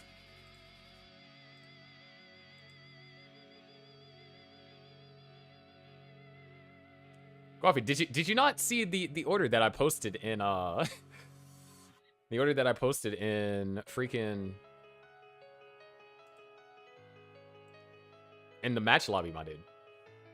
But we're gonna head into our intermission. Don't go anywhere. Captain's match is coming up right next, and trust me, it's one you don't want to miss.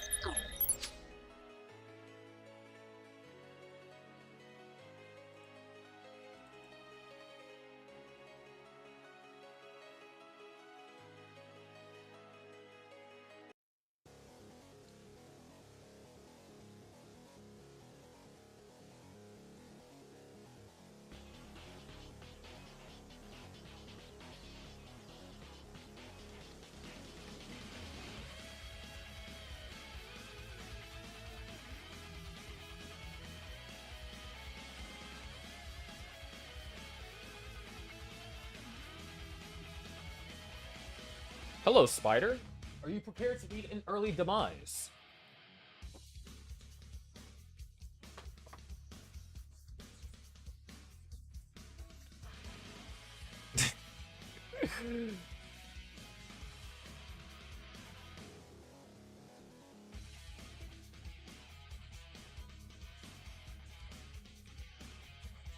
bro. The amount of bugs and insects that I've dealt with on Gauntlet, dude. It's kind of crazy, man. What's next match? Alex T versus Miles.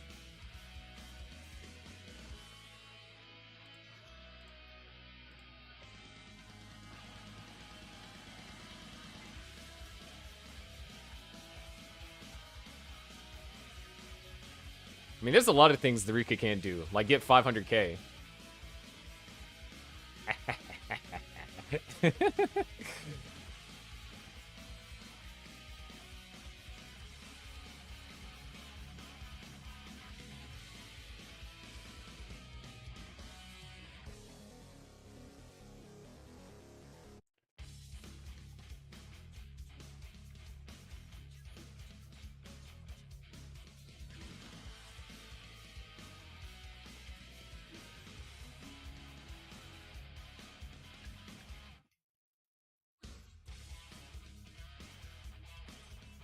Let's get this dude, Alex T.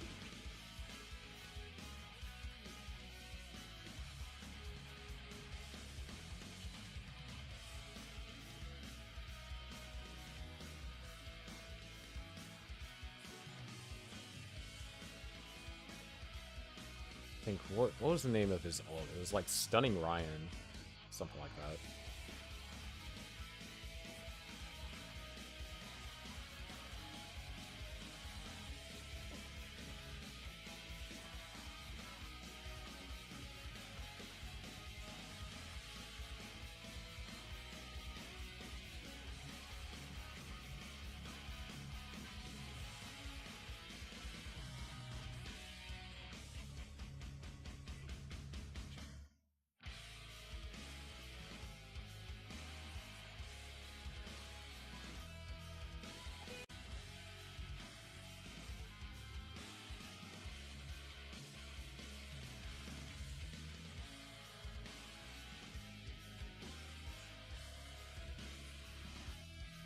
Mari, you saw how long I harped on Rika choking 400k, right? Like, she could have had it when we were at freaking Denny's, dude. I 100% got in her head. Oh, that was so much fun.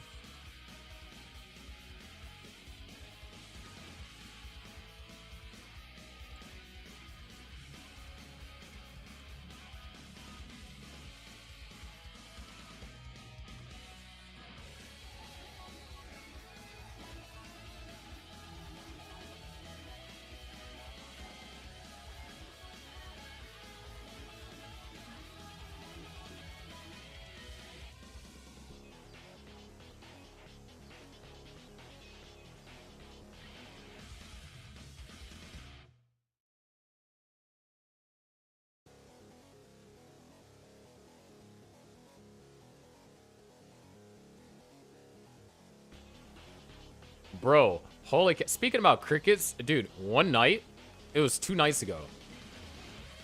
There was a cricket that somehow got into my walls, bro. And it was chirping so freaking loud. And, like, whenever I say shut up, it would, like, shut up for, like, 5 minutes. And then it would just, like, start back up again. One time, I finally thought, you know, I scared it off. And bro was chirping ever so quietly. Like, he was purposely trying to be quiet. And then whenever I got to where he was at, because I didn't know if he was in the wall or he was just like, you know, on the floor or something like that. Whenever I got to where he was close to being by, couldn't find this dude. And then I was able to sneak up on him. And I'm like, bro is in the wall. And then I feel like I sprayed peppermint oil because, you know, they don't like peppermint oil or whatever. And what is this stencil, Alex?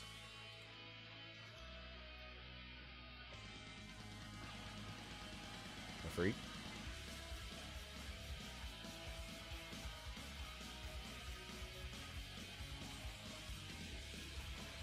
This is Gauntlet Gamers. So I know you said, like, you were interested in doing commentary. This is the event that I host.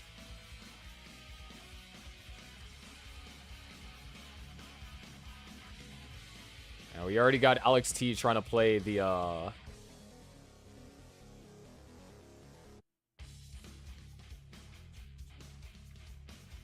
Bro, how the heck is this board this far off stencil? I need you guys to see this mess.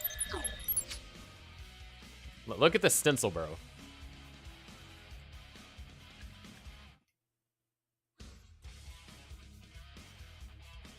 Like, what is this?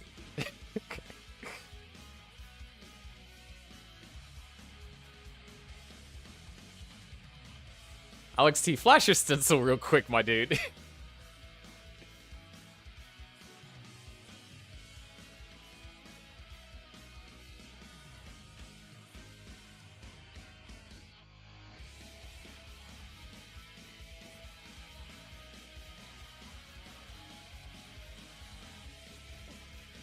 I was sitting here, I was like, wait, dude, there's no way my pre-crops are that messed up.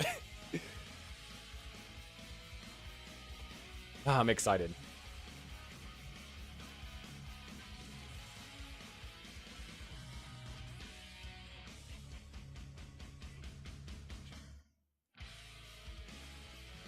But, yeah.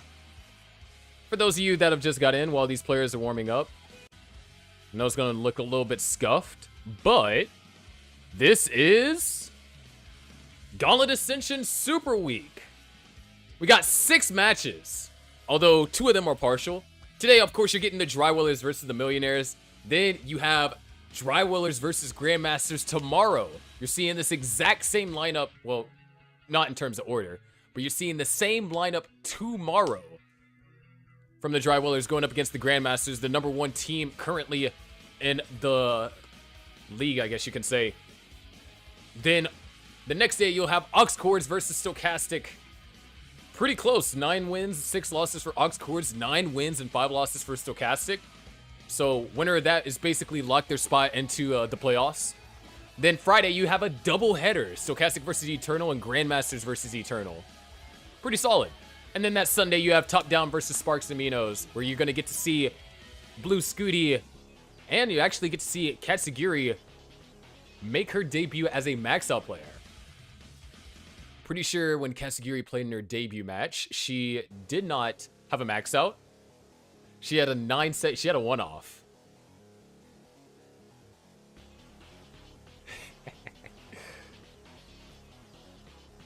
So it's going to be exciting to see. But yeah, Gauntlet Ascension Super Week.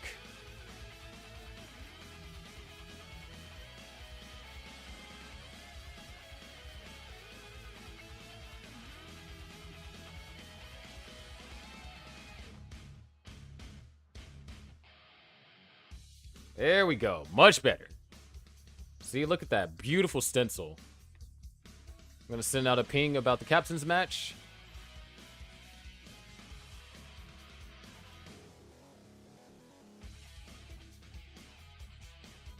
Welcome in, Leah. You made it just in time.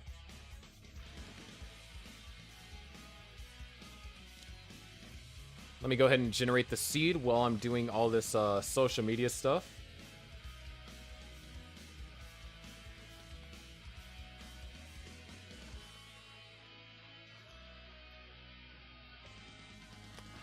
Delta 7, Falco 2, 5 Alpha.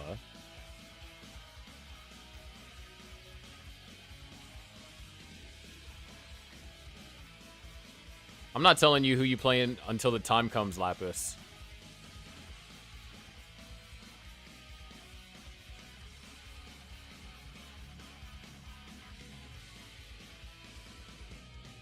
Good to know. You literally got 0 information. What are you talking about, homie?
Bro, I haven't been running ads.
Bro, what the freak? Instagram, why are you trolling?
All right.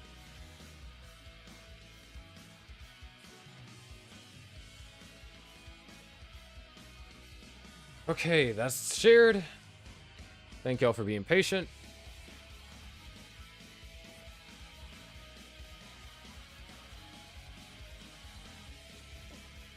Seems that our players are, in fact, ready. Good luck, have fun to everyone.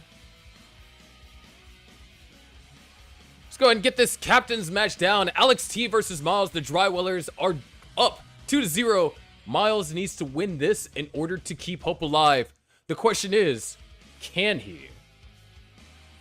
Well, we're about to find out. Let's go ahead and get them counted down to game number 1.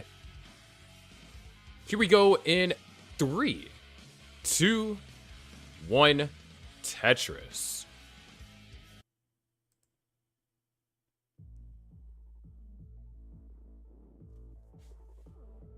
So in terms of last time we've seen matches from, obviously, Alex T, it has been a hot minute since we've seen our last match from the Drywellers. And after having quite the weaker season compared to last season Drywellers managed to be kind of high up there, and we're a threat to actually win the playoffs last season. But we're talking about this season. We haven't seen the Drywellers play since almost since the second half of the season started, when Millionaires just recently played, coming off of their loss against the Oxcords. Yeah, it's looking like the last match that the Drywellers had were up against the Wavy Ones, in which case they did end up losing that match. Sineb was just too... Sineb and the Wavy 1 team was just too strong. So, this is a matchup that, between the Drywallers and the Millionaires, a matchup that could honestly go either way. They both have some pretty in-depth teams. And even the rosters that came out tonight are some pretty strong rosters. Of course, the biggest surprise that we've seen so far has been Galaxy Biscuit. Kind of living up to that potential that, you know, that got Alex T and Oop very excited whenever they were able to draft him as the first pick. But of course, those matches are in the past. Let's talk about the present. 209,000 for Alex T, off to a better start than Miles at this point. Beautiful Tetris and a well transfer for Miles.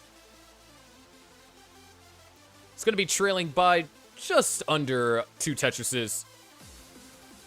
As both players are on the same line count, and Miles unable to utilize that eyepiece for a Tetris. Can use the next one, though. So yeah, 2 Tetrises is what's going to be separating these two players here in the early game.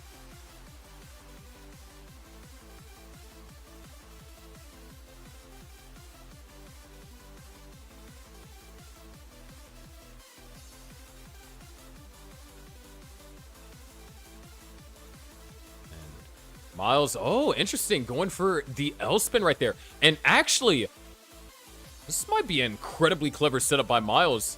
If another L piece comes, this could be, wait, no, still a chance. There's the L piece, look at that cleanup. 200 IQ plays over here by Miles. However, sometimes 200 IQ plays doesn't get you the scores that you want. Alex T in the lead around the halfway mark at 324. Added Tetris goes up to 347. Miles at 272. At this moment, there's the bits over there from Alex T. If Jasmine's still here, she loves it. Maybe I accidentally summoned her again.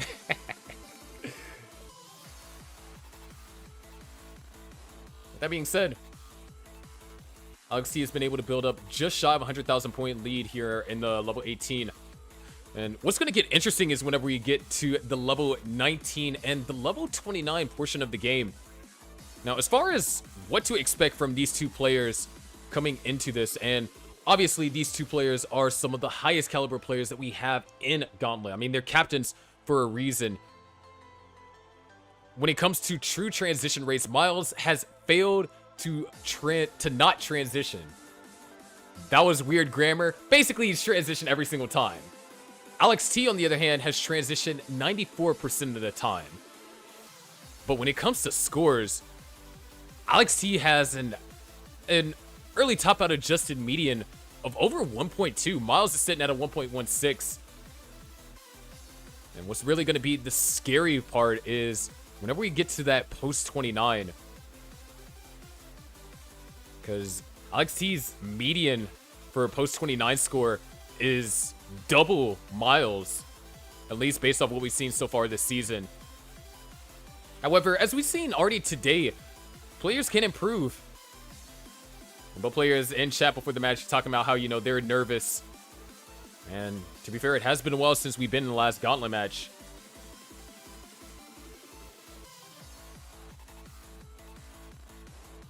So, that being said, split double over there for Miles at 420. Alex T at 516. So we're looking at a potential 600k transition from Alex T. Would be our third 600k transition of the day. Miles is looking in the 500k territory, probably low to mid. As, ooh, actually, if an eyepiece comes here, this could be quite beneficial for Miles. But we're closing in on that level 19 transition. Tetris is going to be score for Alex. Tetris is going to be score for Miles. 2 Tetrises available for both players. Miles trying not to burn out of his. These S pieces not the greatest timed. There's a Tetris for Miles. It looks like we might be going for row 2 for our last one. Beautiful adjustment. He saw it in time. There's a 613 transition for Alex T and a 543 transition for Miles. Another Tetris for Alex T is going to bring him up to almost 100,000 point lead. Now Miles is set up for the column 3. There it is. Tetris for Miles goes up to 570. Another Tetris for Miles goes up to 595.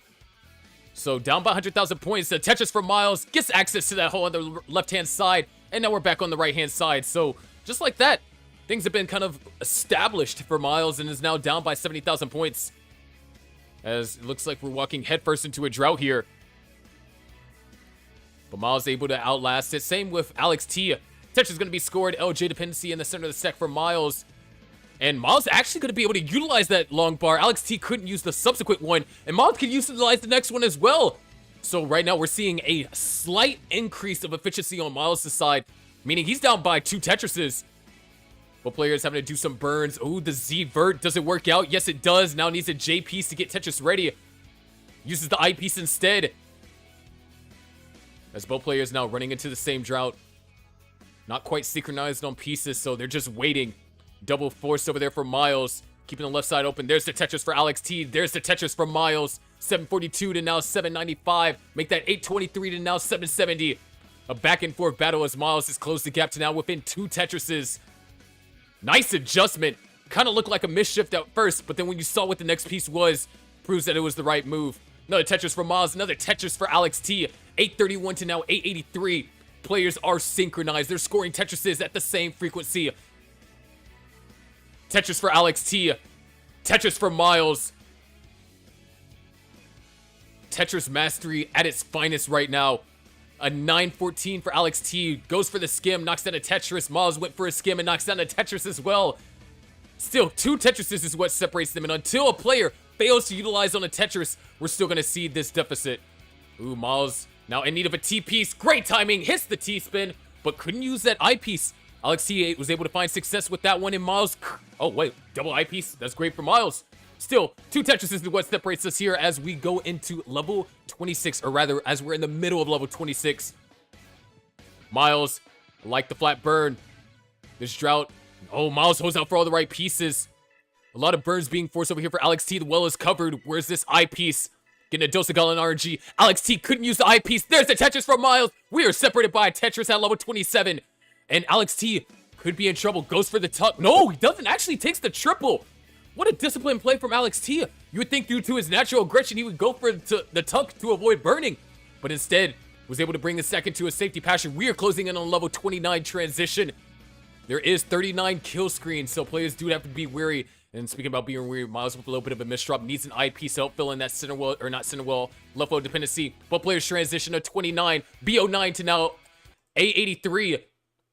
Another Tetris for Alex T. Miles opens up the well. Tetris ready now. There it is. Tetris for Miles. B25 to B50. Separated by a Tetris are these 2 players. Alex T currently in the lead. Both players are at level 30. Alex T pristine stack. Miles not quite. So he's going to have to bring the stack down. Try and get it back into a scoring position. Oh, those P sequences were great. Miles trying to avoid setting up a couple of delayed burns. But not working out for him at the moment.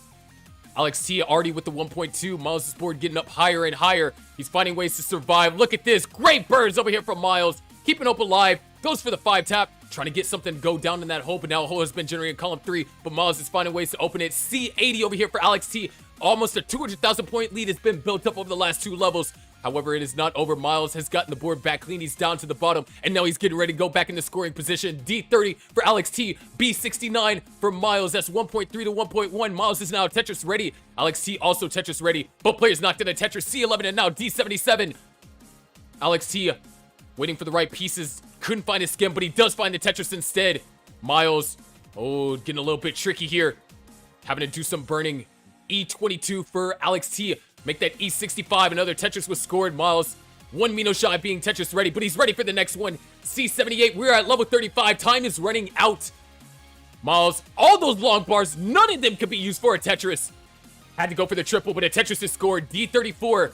Alex T looking for this J piece. Can't find it, so having to go for some flat burns. Bringing the stack all the way down. Both players now Tetris ready. Miles running into danger. He needs this live piece right now. Goes for a triple. Knocks down a Tetris, but the board is in shambles. What can Miles do? Hits the 5-tap over there to the left. Not dead yet, but he might be running out of time. We are looking at F83 for Alex T, but Alex T is in trouble.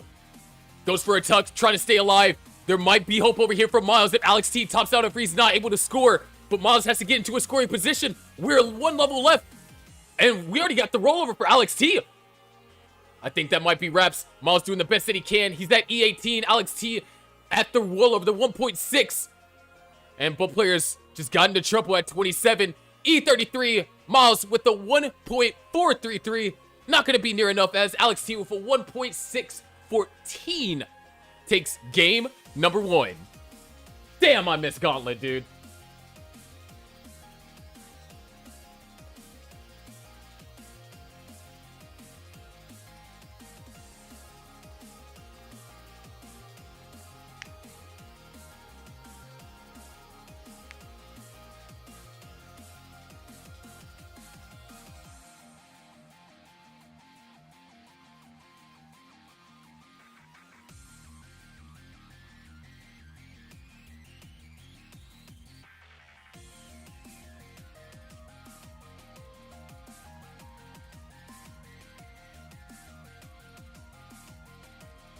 Was too slow.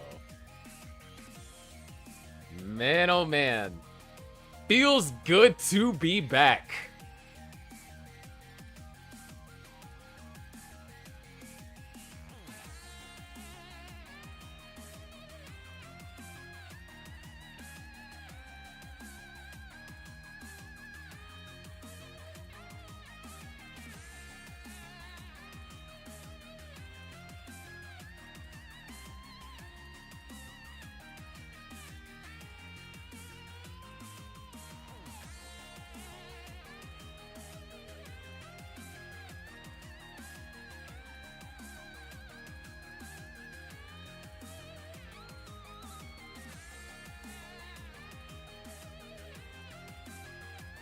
All right, here's your next seed.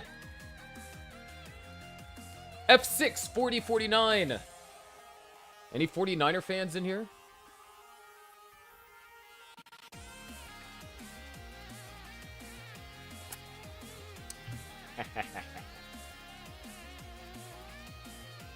By the way, if you haven't already, you enjoying everything, make sure you follow.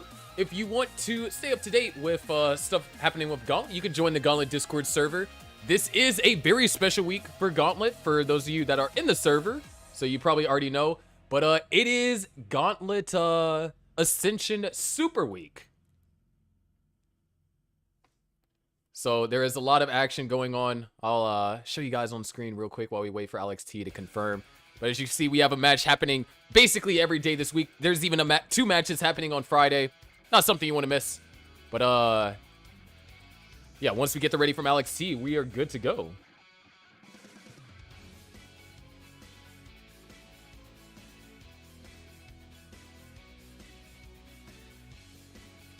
All right, we got our readies.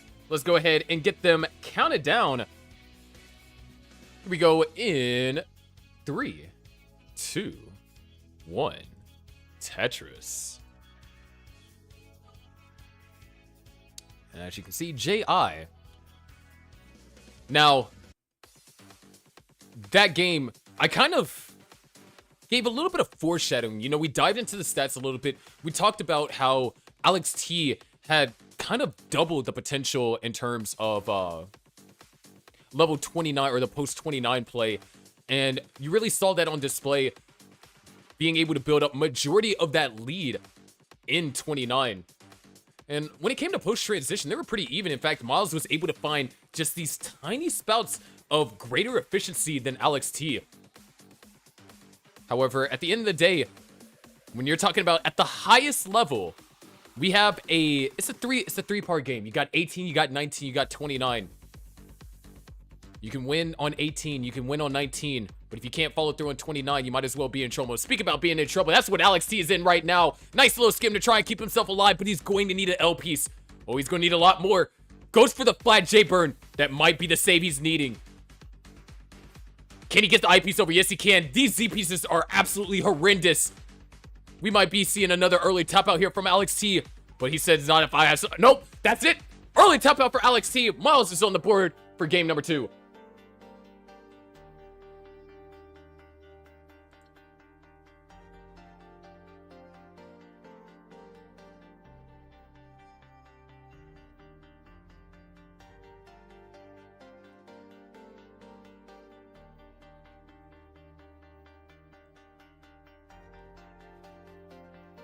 Next seed, 7 Falco, 14 Beta 0.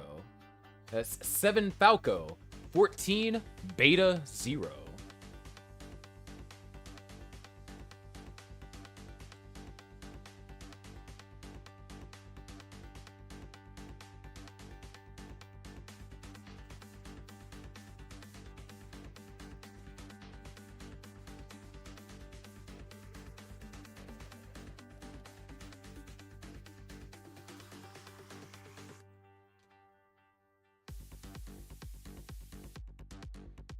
Welcome back, Stack Attack. We got it ready from both of our players. Game 2 was a bit short, so here's hoping that we get a longer one. Here we go in 3, 2, 1. Tetris.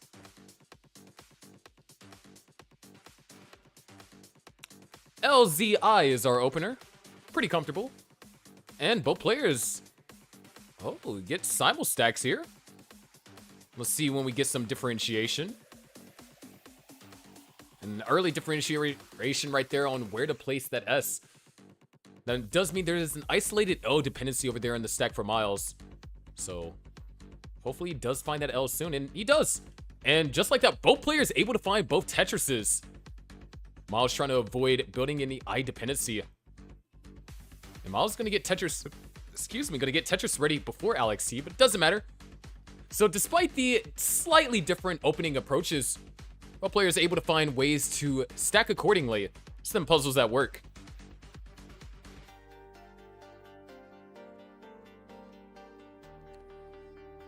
However, it looks like there is going to be a small slowdown for Miles. 1 Mino shy of being able to utilize that long bar for a Tetris. And Alex T uses 2 long bars for 2 Tetrises.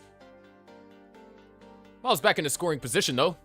Long bar dependency created right there in column 6.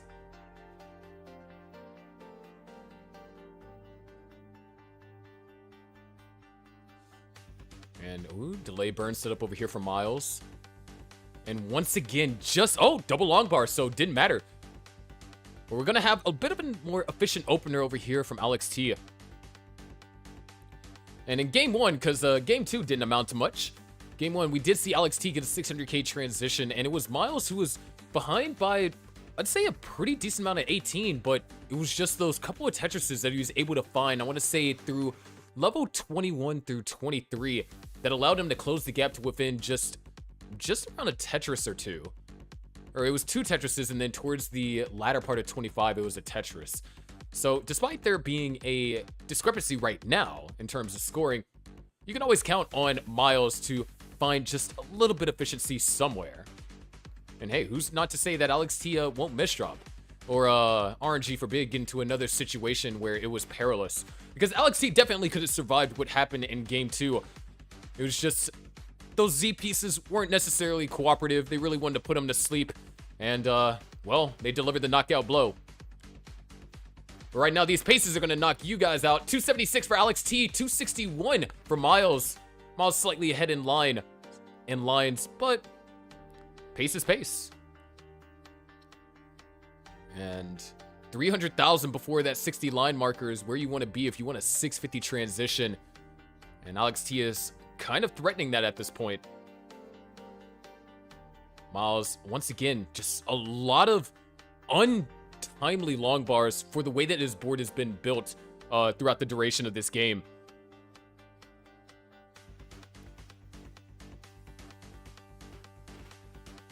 Side's a bit jagged. A T-piece would be amazing over there to the left.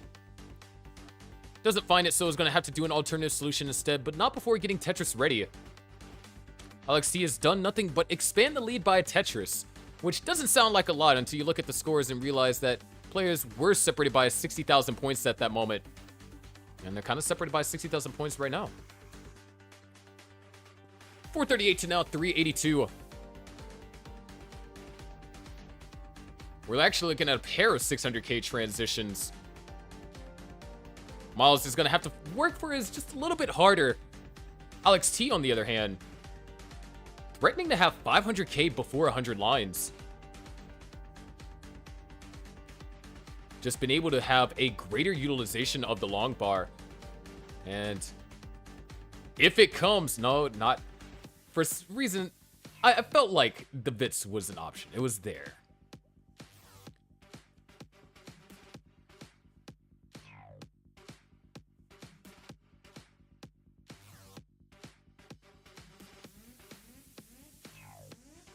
But 100 lines in, 532 for Alex T, 496 for Miles. So the 100 or the 600k thousand transition still on the table for Miles, and it's more than on the table for Alex T. It's in front of him on a silver platter. He just needs 2 Tetrises to lock it in. Of course, this is our 3rd match of tonight. Win or lose. Oh, speaking about lose, this board kind of almost got out of control over there for Miles. Bit scary. But he says, I don't... Wow! 3 long bars in a row. The refusal to create a long bar dependency really hurt Miles right there. And now we might be looking at it. Could we see Miles' first early top out of the season? He has a 100% transition rate. He's 8 lines to go. Now, who am I kidding? There's a reason why he has one of the few in Gauntlet to have 100% transition rate. And we're going to see that as Miles is going to transition with a 540 Alex T. Clean board. Tetris ready. And we're not going to see the 600k or the 650, but we do get a 650 following that Tetris. So Miles got his work cut out for him. He's at 592, already at level 20, and really untimely jagged pieces right there. He is Tetris ready, so as soon as he gets this well open, if the long bar comes, well, not anymore. Once again, just the timing on these bars have just not been great for Miles. The well is now reopened for Miles and reopened for Alex T. There's the Tetris for Miles. 626 and now 687 as players are blitzing into the level 19 speed. We are already 2 levels in for Miles, 1 level in for Alex T as he transitions to level 21 at 718. Miles keeping the 100% transition rate with what seemed to be like a deadly situation. And now he's locked in. There's another Tetris for Miles, goes up to 687. Alex T, level 21, so he's about a level behind and almost 100,000 points in pace. Nice delay burn, or nice setup. Wasn't a delay burn, it was an immediate burn. But the pieces, oh, Alex T not quite hitting that 5-tap. Hold on, this might be an opportunity for Miles. This is going to be at least several lines in order to kind of fix this up. And Alex T, the way that he's been playing, I don't anticipate a dirty Tetris on his way. So, just like that, Miles has closed the gap. Lucky 7's on the board for Miles. 787 for Alex T as he sets up the tuck, opens up the well, and Alex T is back in scoring position. There's the Tetris for Miles. 807 in the lead, but behind, or ahead in lines. Split double over there for Alex T. Couldn't use that eyepiece, but a couple of misshops over here for Miles. The double tuck expertly executed. But now it's Miles' turn to dig, and Alex T is clean. Nice find on the T-piece. Well is open. Tetris for Alex T. 854 back in the lead as Miles goes into level 26. Alex T goes into level 25.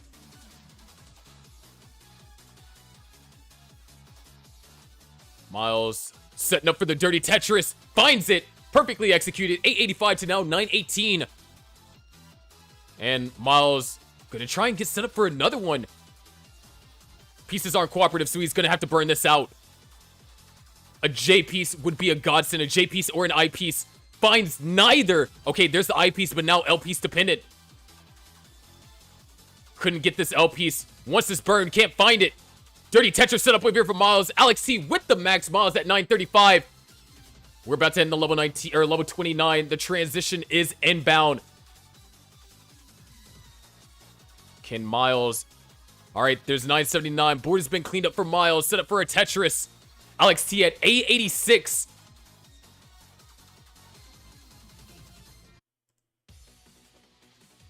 Miles Tetris ready. Couldn't find the eyepiece in time. Once again, the timing of this long bars are just killing Miles, but that Tetris is going to be what he wants. 830, Miles has officially got the million points. Alex T with B25. Going to have quite the advantage, but now a long bar dependency just got built up. One more line takes us into 29. Alex T takes that line, and it's going to just have to burn the stack down. Miles surviving what could have been a scary situation, but Alex T, oh, hangs the piece over there to the right, but is able to get the Tetris. Miles trying to down stack. Alex T trying to survive. These holes are a little bit annoyingly placed. Alex T needs that J piece, finds the I piece instead. Well is open, but it's not going to be a Tetris. Trying to get more ways to burn down. Alex T not going to be able to score Tetris. This is Miles' opportunity. He has B70. He's down by less than a Tetris, and Alex T is in down stacking mode. We know what Alex T can survive, but this is going to be costly. Miles executes the tuck perfectly. Goes for the skip. Tetris for Miles into the lead at C18. Alex T at C flat almost. Still trying to survive. Gets the I piece, and he's almost down to the bottom. Miles is set up for a pristine Tetris. Left side is a bit of a concern. Hangs a piece over to left, knocks down the Tetris, but now he's going to have to address that left somehow. Hits the 5-tap on the eyepiece, and Alex T now back down to the bottom. trying to get away to score. Is he going to go for the road to? No, he's not even going to go. No, Alex T is going to try and commit for the center wheel. But unfortunately, the pieces aren't working out for him. Miles with C85 just in the lead by over a Tetris. It looks like Miles, no, not going to go aggressive. Set up for the Tetris here on level 20, or level 36. Tetris for Miles. Center wheel Tetris is set up for Alex T, and he knocks down one as well. C79 to now D38. And Alex T, once again, not in scoring position, but neither is Miles. Miles having to do some down stacking. Good burns. Beautiful J piece right there. That T piece is going to help open up the well. Not quite Tetris ready. Needs a piece to skim. Can't find it. Does get the S piece. Goes for the S flat. Trying to open up this well. Gets a perfect Z piece. Holding out for the long bar. Miles had to go for skim. Once again, long bar, not Tetris ready. Alex T is now down by less than a Tetris. Miles only with one level to go. He has to go aggressive. He's trying to get all three Tetrises here. There's one. E15 now for Miles. There's another. E62 now for Miles. And now he needs another eye piece. Can he find one more for this last Tetris? He does. F10. It gets the triple on level 39. He's still going. F25. He's trying to squeeze out anything. F26 is the chase down for Alex T. He's at E10 right now. 3 Tetrises are available for Alex T. If he gets every single Tetris, he can do this. There's one. But oh no. These burns that are being forced on Alex T. Wait. It's possible. There's another. One more and he's good. And the clutch chase down from Alex T. F61. And also playing on level 39 for extra insurance. Game 2, or Game 3, goes to Alex T.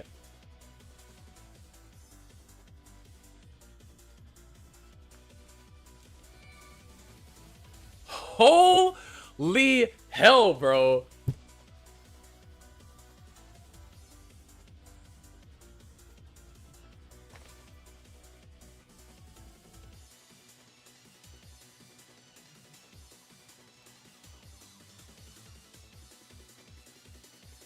Nah, bro, that's actually... Dude, it's been so long since I commentated at 29 like that.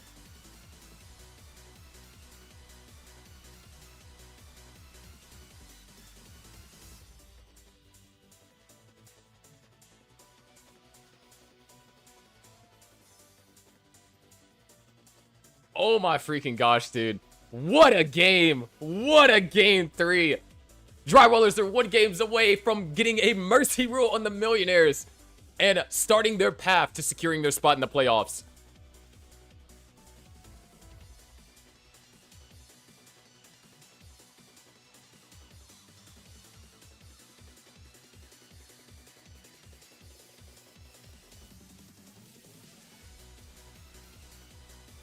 Wow, here's the seed.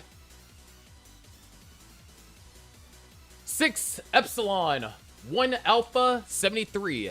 6 Epsilon, 1 Alpha, 73. Of course, take your time. Uh-oh. Controller's wobbly. Uh-oh. Uh-oh.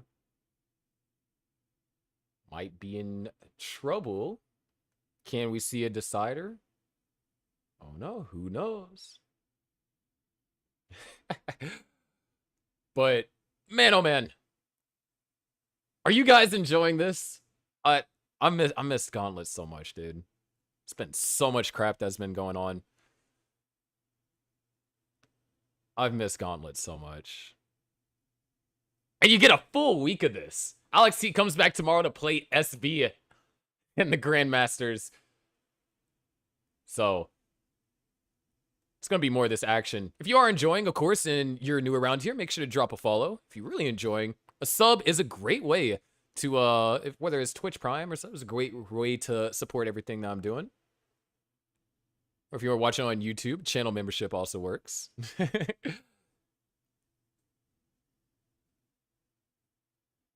Started off a little bit rough, you know, about 15 minutes of tech issues, but now we're here. Man, oh freaking man. This is fantastic.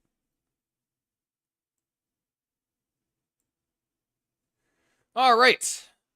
You know what else is fantastic? Getting into Game 4. These players are ready. So am I. And I hope you're ready too, chat. If not, too bad. I started the countdown. Here we go in 3, 2, 1. Tetris. Ooh, double Z opener. Followed up by a T-piece. We got Mari's favorite song playing.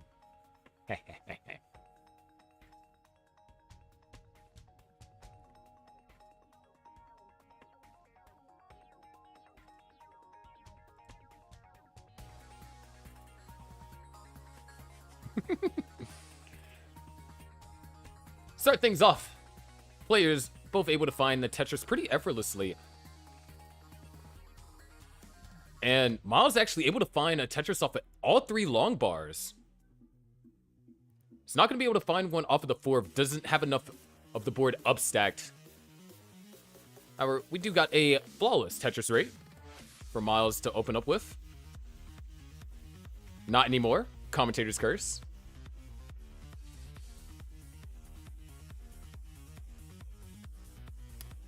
Either way, a bit of a higher percentage. Miles has only taken 1 burn so far. More are going to be forced here. That O piece was not the best, as both players are at identical scores.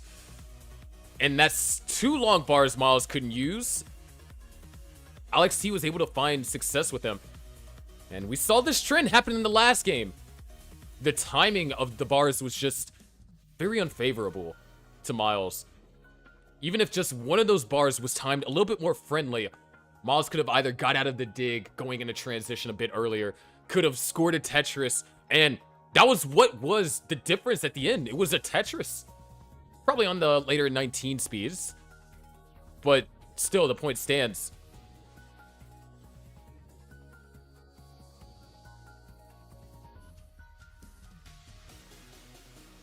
But 191 to now 169 over our first 40 lines. Alex T able to build up around a 1 Tetris advantage. Miles could claw it back though, depending. Oh, gonna take the triple there. Simul Tetris is gonna be scored. We are synchronized on pieces. And Miles, ooh, able to find the Tetris there. Wow. That is a lot of O pieces. That is a lot of O pieces. That is a lot of O pieces. Miles still able to find success, though, scoring a Tetris and taking the lead.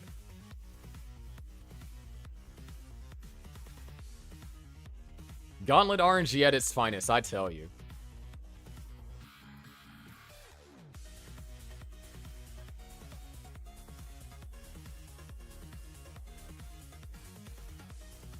Skim over there going to be taken for Alex T, and that's interesting. Instead of going to fill in the L dependency, which would have been like the obvious choice, decided to play it a little bit conservative. Actually caused him to not utilize the subsequent long bar for another Tetris, meaning that we are tied. Oh, the OJ over there from Miles. Nice find. There's 1 Tetris, and he's gonna probably find the second one. Yes, he does. 343 for Miles. 343 for Alex T. Not a tie, though. Tetris will be scored by Miles, but now this is a bit of a tricky board to get into Tetris scoring position efficiently. Neither player is in a position to score. As a matter of fact, Alex T is not in a position I would want to be in. So this is great news for Miles. He's going to be able to hold on to this 1 Tetris lead for a little while longer.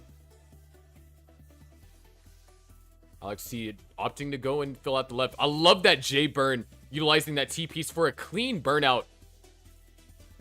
And there it is, Tetris for Alex T and Tetris for Miles. 406 to 402. Miles still currently in the lead, but it looks like we have ourselves a game, ladies and gentlemen. Tetris for Alex T going to take the lead, but now we do got to keep in mind there is a line difference between the two. Alex T is 2 Tetrises ahead, worth and lines and score. So it is possible that we can still be neck and neck as Miles knocks down a Tetris.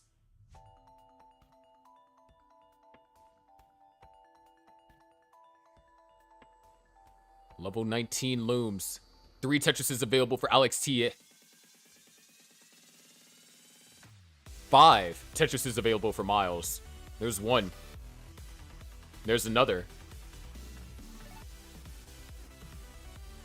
And Miles is set up for a 3rd. Nice adjustment for the J. Miles finds that 3rd. Alex T has 1 more. Then Miles plays his cards right. He might be able to transition higher, but Alex T transitions at a 540.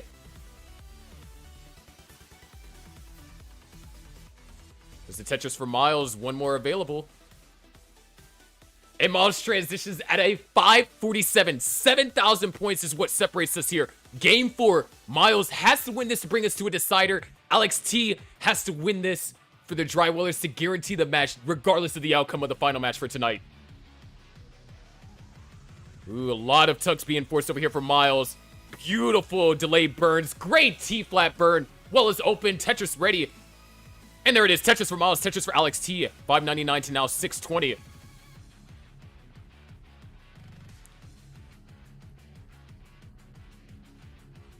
Miles can knock down a Tetris and get the J piece to fill in the J piece dependency. And it looks like both players are in that kind of equilibrium. We're not going to see too much volatility. I kind of had to wait a little bit before I finished that sentence. Alex T was setting up something that could have been dubious, but it turns out to be just fine. Hole has been generated over there in column 2 for Miles, and oh, looks like he's going to be requiring some burning, and this is not what he's looking for. Alex T is going to be able to utilize this opportunity, go into really build up this lead. And just like that, in a matter of a level, Alex T is up to almost a 100,000 point lead. However, Miles is going to be able to claw back at that. Knocks out a Tetris, goes in level 23 with 717. Alex T, 791. So, Alex T really putting the pressure on Miles. However, there is still the pace discrepancy. So we're only separated by Tetris now. Miles is able to have a pretty good... Oh, look at this. Good pieces over there for Miles. T-piece. We'll love a couple of flat pieces. Nice. Finds the adjustment. Great reactions over there for Miles. Tetris ready at 857 now for Alex T. Miles covers up the well when the long bar was arriving. Hold on. This could be dangerous. Miles needs another long bar. Nice triple into a Tetris. Gonna burn it out. Reopen up the well. And score another Tetris. 924 for Alex T. 851 for Miles. Alex T and Miles both Tetris ready. Tetris for Miles. 882. Down by almost a level. So this 100,000 point gap, we're actually even on pace. As long as Miles is able to continue scoring Tetrises, we are looking at pretty close entries into 29.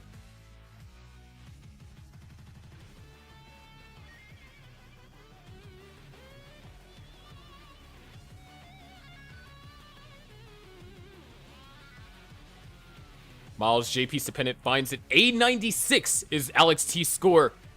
Miles going to hold out for... Oh, nice adjustment. Miles going to hold out for this T-piece. He doesn't want to go for the Z-flat or the Z-spin.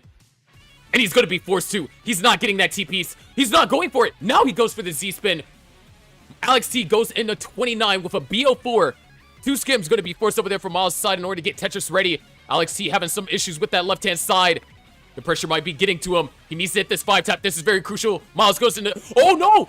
Alex T hangs! B13 is what Alex T tops out and Miles is good. Ladies and gentlemen, we are going to a decider.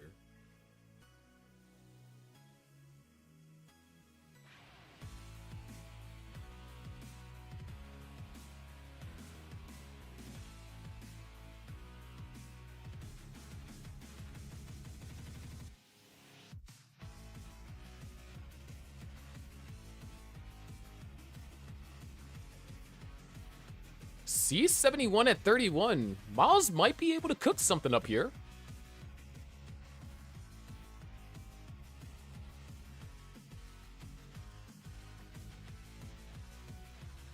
Ooh, and he's even gonna go...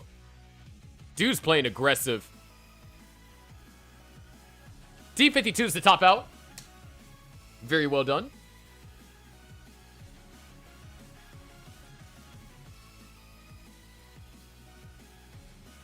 Here's your seed. And yes. That means it is time. It is time. It is time. It is time.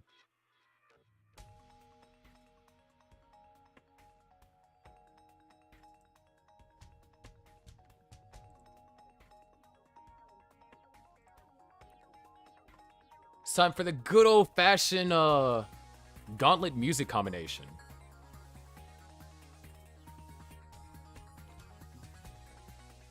But if you have access to emotes, the Millionaire emote, the Dryweller emote, spam who you want to win in this match over the next couple minutes or so. The players are ready. Give them your energy. I'm giving you all I got. Here we go in 3, 2, 1. Tetris.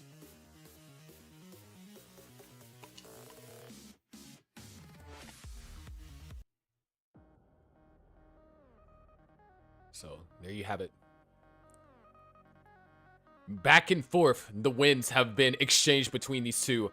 Alex T took game 1. Miles took game 2. Alex T clutched out game 3. Miles won game 4. Everything rests on Miles' ability to win this game 5, to keep hope alive for the Millionaires. Meanwhile, for Alex T, this is his chance to turn his team's season around, to give them an opportunity to secure themselves a spot in the playoffs with avoiding the play-in tournament. But if anything, what this team has showed you today is something to go by, what we're going to see in a couple of months. I'd be scared to play them in the play-in tournament or in the playoffs. Especially in the play-in tournament where you have 2 chances to make it into those final 2 spots in the playoffs. But right now, Game 5 is underway. And Miles with a lot of peculiar setups here. We're not going to be seeing a lot of scoring from him over the next couple of lines.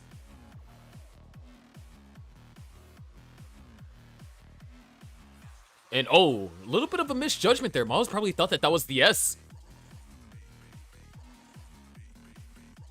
Sometimes piece dyslexia happens to the best of us. And that's not going to be a Tetris, that's going to be a triple. And even if he gets another I piece, that's still not going to be a Tetris, it's going to be a triple because of that hole in column 5, row 2. Alex T playing a little bit with fire there.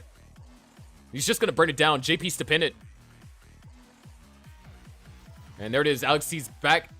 And low. Triple for Miles. He's now in scoring position. He's going to knock down a Tetris. 40 lines in. 142 to now 195.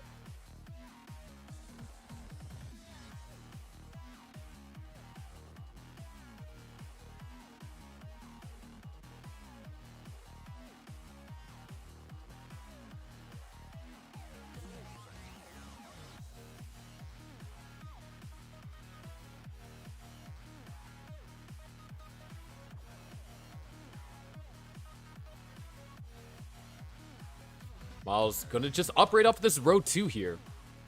There's nothing wrong with going for row 2 Tetrises. I mean, sometimes it might be a necessary cause, especially when your opponent is Alex freaking T. You can't give this guy any room, or he'll take it and run away with it. But as far as where games have been tonight, they've been relatively close up until we hit that 29 point. And ooh, Alex T. Really untimely S's right there. I like the way that he's trying to deal with it, though. He's going to be able to find a Tetris, but now burns are going to be forced. Oh? Alex T. actually... yeah, he's going for it. Said, Miles, you're not the only one that can play a little bit dirty. I can play dirty myself. Dirty Tetris for Alex T. Goes up to 340. Miles. Scary flat bar burn. Well is open. It's going to cover it back up. Oh, let's see the Z spin. OP's decided to just go ahead and burn it out. And that's fine. As far as where the 18 has been this game alone, this has been one of the most stressful 18s. Or this is the most stressful 18s that we've experienced in this match. Players have been in situations where, yes, they can survive. But the question is, do they execute properly? We've seen a little bit of piece dyslexia from Miles. We've seen boards getting up high from Alex T. And it looks like both players are back down to the bottom. 405 to 415. Less than a Tetris separates these two. As Miles builds up a long bar dependency. Looking for that J piece. Gonna use the I piece instead. But a hang on the left. It's not gonna prove to be problematic immediately. Never mind. That is problematic. Miles now needs an I piece. He's gonna have... oh, the hang! Is that fatal? No way. He needs another eyepiece. That's the only way he could be saved.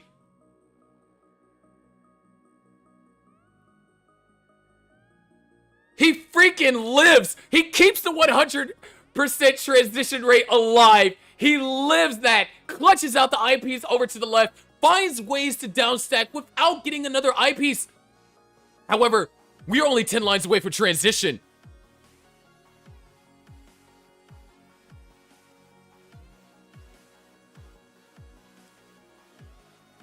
This is it. The well is open. And just like that, Alex T has built up 100,000 point lead. Miles takes us into transition. 451 for him. Alex T takes us into transition. 559.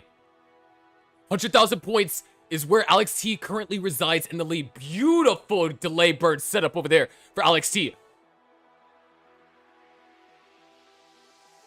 It all comes down to this.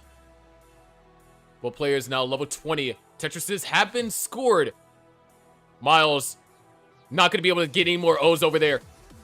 Once again, Miles in a dangerous situation.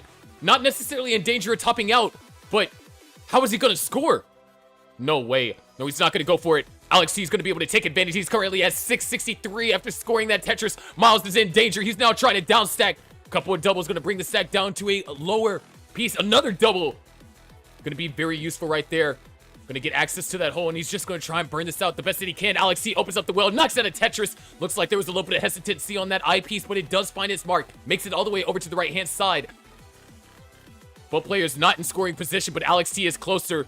Miles trying to dig down. He needs this eyepiece. He wants this eyepiece. He's not going to get it. He's running out of room. He finds that eyepiece. It only burns a split double. Now Miles' board is getting up high. Goes for a flat burn. Nice delay burn. Needs a piece to go over to the right. He needs to find a way to down stack that T-piece. Finds his mark. Still trying to stay alive. 557 now for Miles. Eyepiece finds his way over there to the right-hand side. And now, oh, that's nice. Fills in the L-piece dependency. Three eyepieces.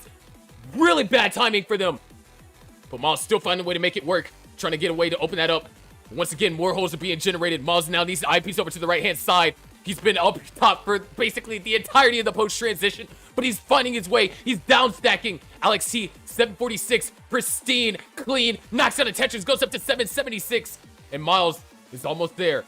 There's only a few more holes that need to be dealt with. One of those holes is in column 8, dealt with. Hole that was in column 3, dealt with. He survived, but 591 at level 26.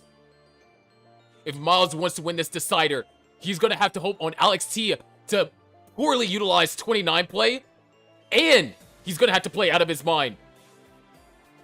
There's the Tetris for Alex T. There's the Tetris for Miles. 659 to now 875. 3 levels remain before level 29 for Alex T. 2 levels remain for Miles, and I still got to commentate another match after this. 702 now for Miles. Alex T gonna bring the stack down. He's in the ultimate power play position. Miles is the one that has to complete this chase down. Miles is the one that has to usurp Alex T's lead. Miles is the one that has to survive right here and now. The board's getting up high. Are we running into a drought? It appears so.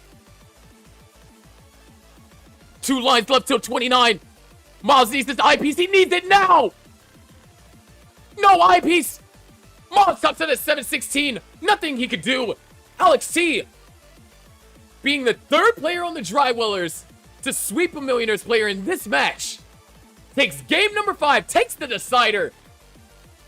And the Drywellers start to turn their season around, winning their 5th match of the season.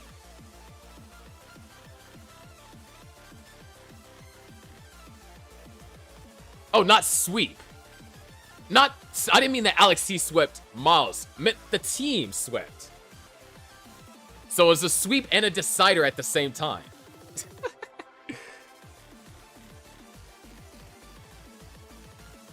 Beast emphasis. Well played by both players. Props to Miles surviving. If there's any consolation prize, Miles still has a 100% transition rate. But we have one more game, or one more match left to go. That's going to be Guafi versus Cole.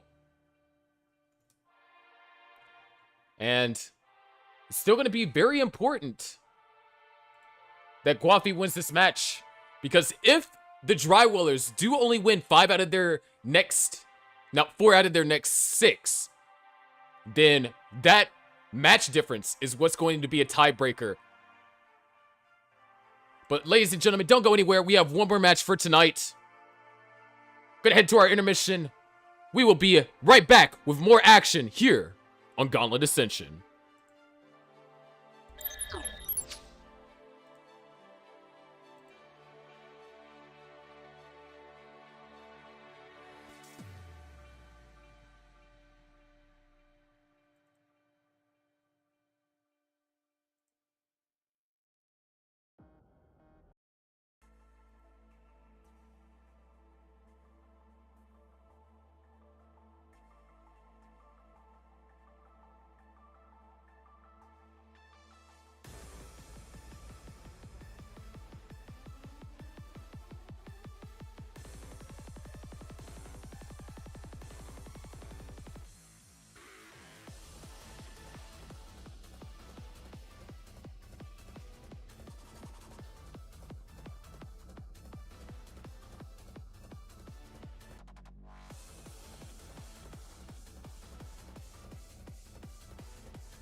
Also, thank you for the follows and the raids. And I'll adjust the score line in a second.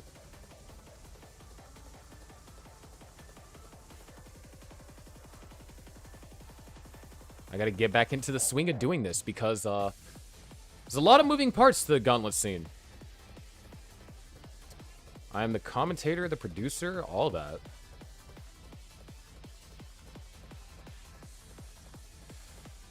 Okay, so East emphasis.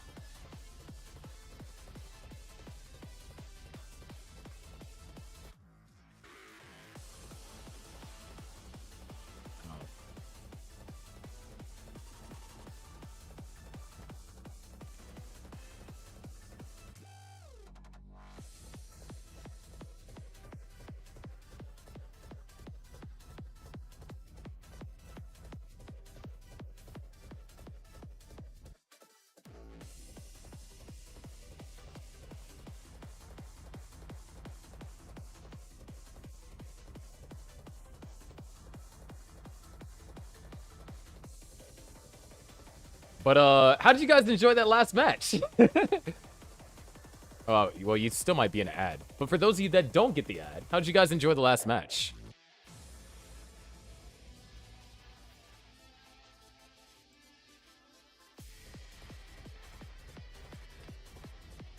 Yes, okay.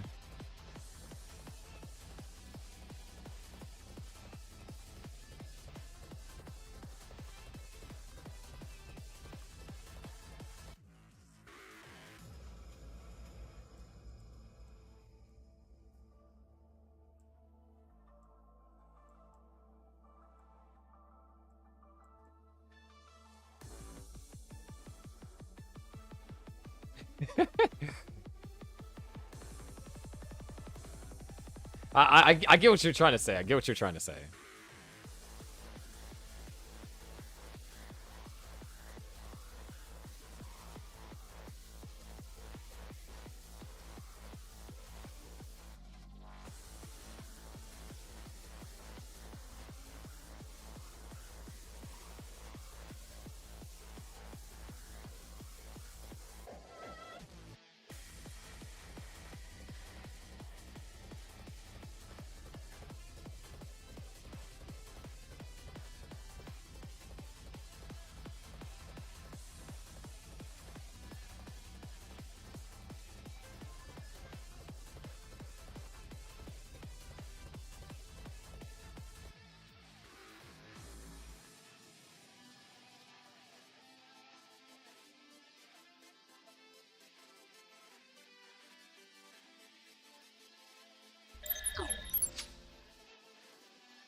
brother.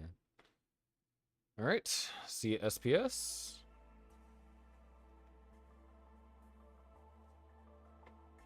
$12.45 7 beta. $12.45 7 beta.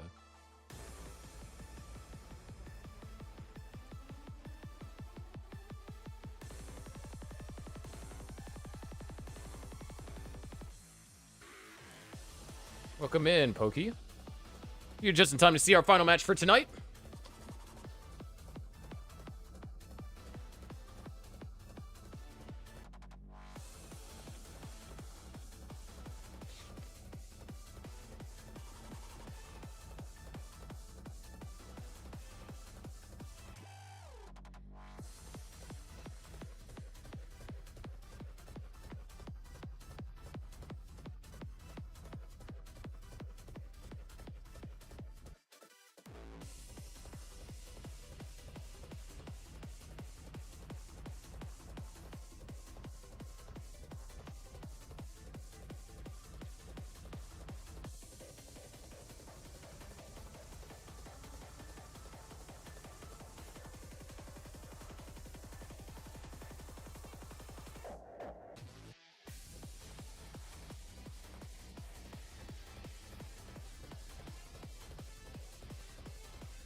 All right, we got the ready. All right.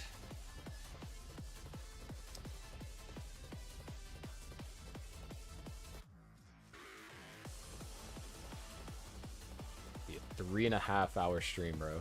If this goes to a decider.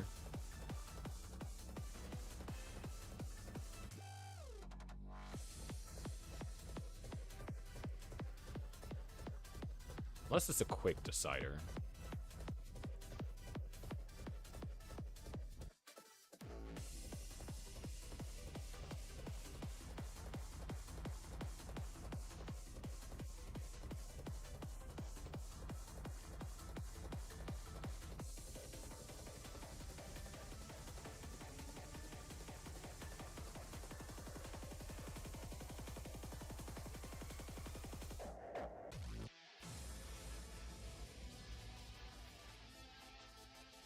Alright, we got ready from both players. Streams have been freshly refreshed.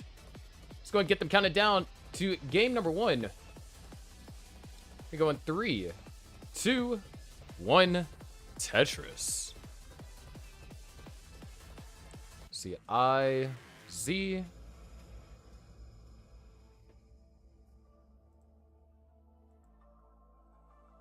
And IZ. Yeah, both players are in fact on the same piece set. So the match has already been won for the Drywellers. And it's not just that this match is being played as a formality. It's actually very important that the Drywellers are able to take as many of these matches that they can. Bro, okay. Music, hello. I have to optimize some settings because the music's supposed to be changing. Oh, wait. Anyways, to start things off, there we go. Cole, with the first 2 Tetrises of the game, Guafi does find his first Tetris. But as I was saying, it is very important for Guafi to be able to win this. Because in terms of deciding tiebreakers between teams that might end up with the same team record, the amount of matches won and the amount of matches lost play a very crucial role. And even further so, like, well, even further so, how many sets won and how many sets lost. So, as of right now, the Drywellers are 19 and 25. Their closest competition that they have to catch up to in terms of who they might be kind of tying for that 6th spot is the Rogues, which are 27 and 27 for sets. So, if Guafi is able to win this matchup against Cole right here, that bumps them up to 23 and 25. And with more matches remaining than the Rogues, that does give them the opportunity to potentially find themselves in that guaranteed spot for the playoffs. So, yes, it might be a formality that we played even though the Drywellers already win, but this match is ever so as much important as other matches. Nice little T-spin over there from Guafi. Cole playing up high. Gonna go ahead and open up the well, and that's gonna allow a Tetris to be scored.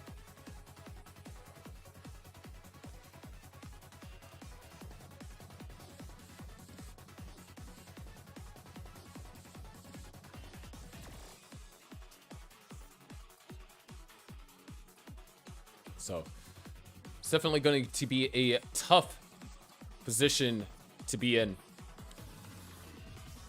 They've already completed one step of that journey, though. Winning this matchup against the Millionaires was very crucial. Their next biggest challenge is the Grandmasters with their star-studded roster. And then Stochastic Squad and Sparks Minos can definitely be dangerous.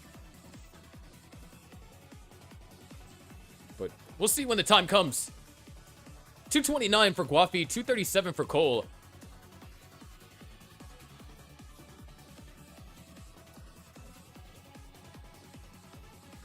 We're getting a little bit of slideshow on my end. Bear with us real quick.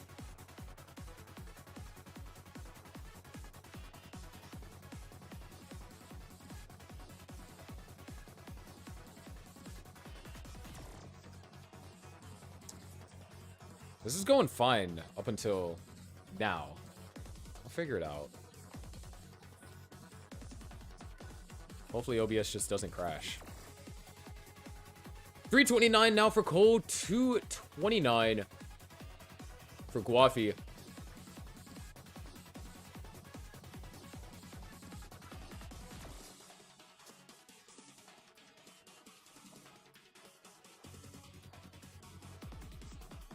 What is taking up all my memory, dude? Or my CPU? No freaking way.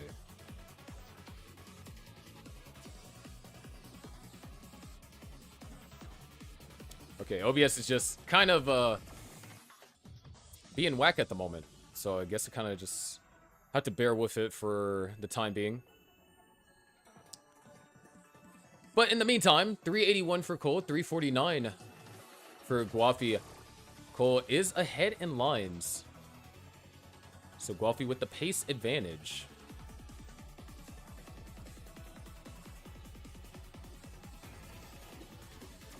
What is actually going on?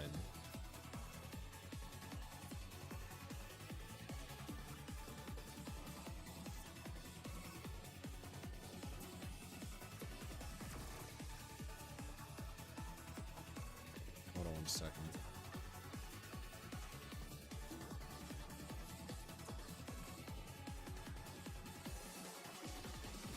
Okay, Guafi is streaming at 1080-60.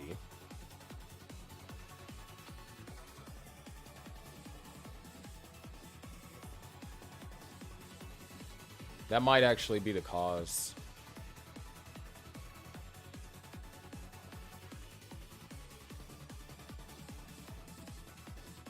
And Cole transitions at 593.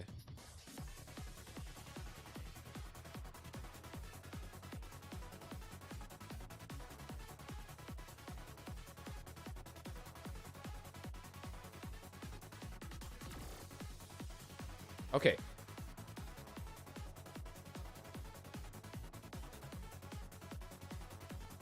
Maybe? I just had to refresh, but we're on level 21. This is a scuffed game 1, dude.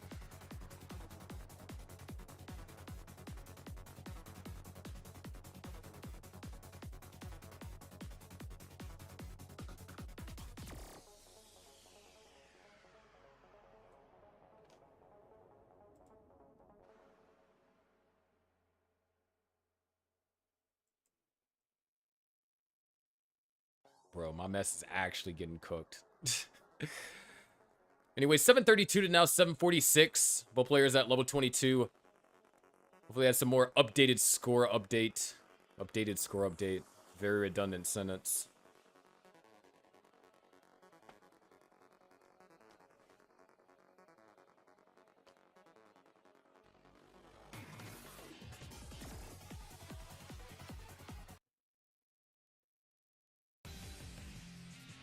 It wouldn't be a Tetris stream without some degree of tech issue. And speaking about issue, we have a minor issue over here from Guafi. Looks like things are starting to look like level 19 speed for the most part. Had to open my mouth. I approve of that tuck setup over there from Guafi. Not going to get set up for the dirty Tetris. But player is experiencing some complications here on level 24. Cole at 815, Guapi at 849, so a 1 Tetris lead. There it is, another Tetris for Cole. He's going to be trailing by a Tetris and change. Excuse me.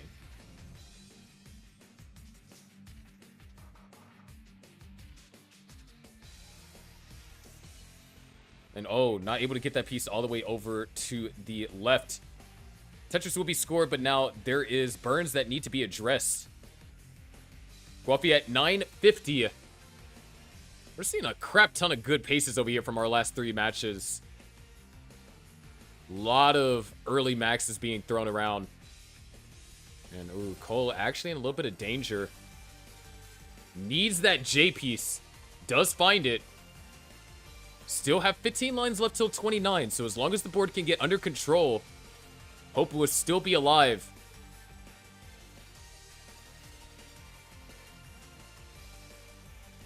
Great down stacking over here from Cole.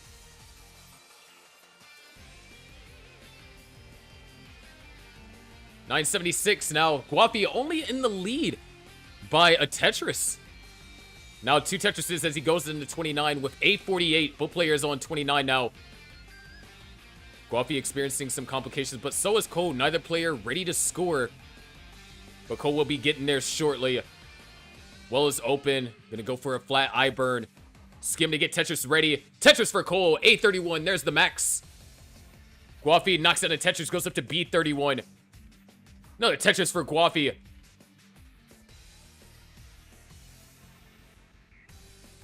Another Tetris for Cole. So far is back and forth. Which is a problem if you're Cole. You need Guapi to find some spot to slow down at. And I guess this is that spot. Not really able to be in Tetris scoring position. Cole needs an L? No, a J piece now. The board just continues to get higher and higher. Just compounding upon itself.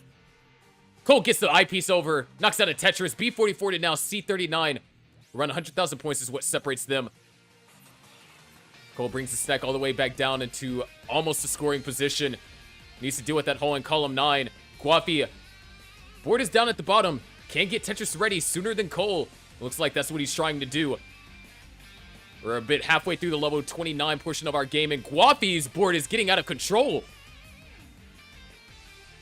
This might be an opportunity for Cole. He needs to get set up for Tetrises, though. He's set up for 1 and knocks it down. C21, 2 Tetrises behind. Set up for another one, knocks that down. C65, it is a 1 Tetris game. The comeback is real, and it's not stopping. Cole is set up for another one. Knocks it down into the lead. D14 and now C93. Guapi able to survive. But now, oh, Cole knocks out a Tetris. D64 to now D49. But what can Cole do? This is getting dangerous. Cole needs to find a way to get some amount of Tetrises. That Tetris and those hangs are going to be fatal. Guapi takes game number 1 with EO3. It looks like we're going to see a level 39. No, spoke too soon. Appears Guapi's mad even though he won. Still, great game all around. I love how the faster the speeds got, the more fluid the streams got. Ain't that crazy?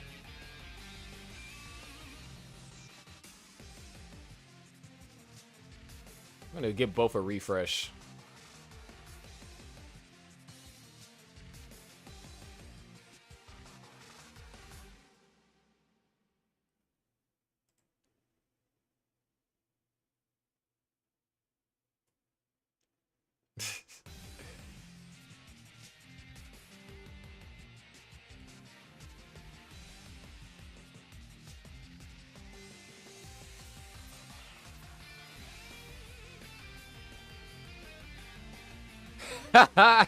Hideri, you get to face the same fate I faced last time I played in or 2 times I played in Futures, I had this bro in semis. So that was like 2 months ago. All right, we got it ready from Cole.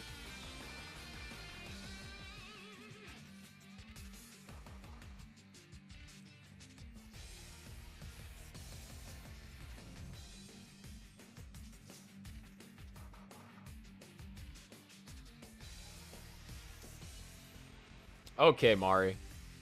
And we got it ready from Guafi. Let's go ahead and get them counted down. Game number 2. Guafi took game number 1. Here we go in 3, 2, 1. Tetris.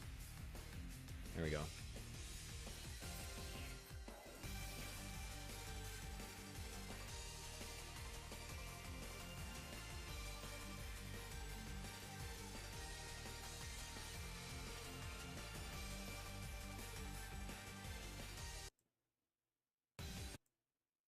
Hopefully we have less of a scuff this time around.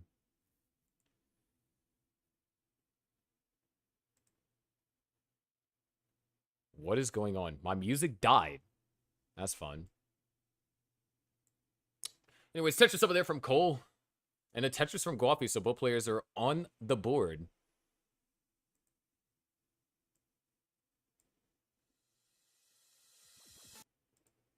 There we go. So, Guapi already with 1 game 1. 2 more. And we will get a team sweep over here from the Drywellers. Not a clean sweep. There's only been 1 team in Gauntlet history get a clean sweep, and that is the Grandmasters. Bro, what the freak? Dude, everything is bugging out. Holy wow, I can't even talk. Everything is bugging out. Somewhat Tetris, though. 93,860 to 93,480. So, not exactly a tie.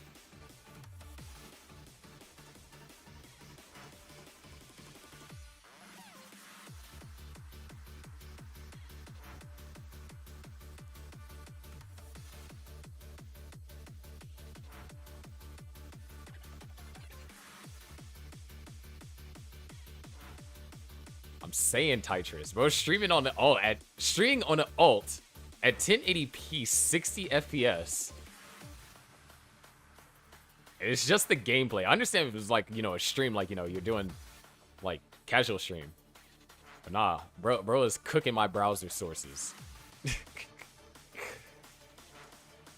2 quick Tetrises from Guapi's gonna bring him up to 209. Cole, oh, we are tied. 209 380 to 209 380.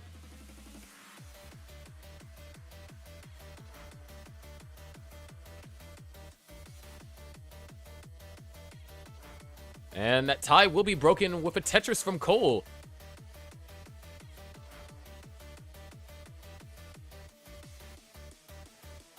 A little bit tricky pieces over here. A Z piece didn't really have a nice home. So Cole now going to have to deal with this could. Okay, yeah, there it is. A little dirty Tetris over there from Cole.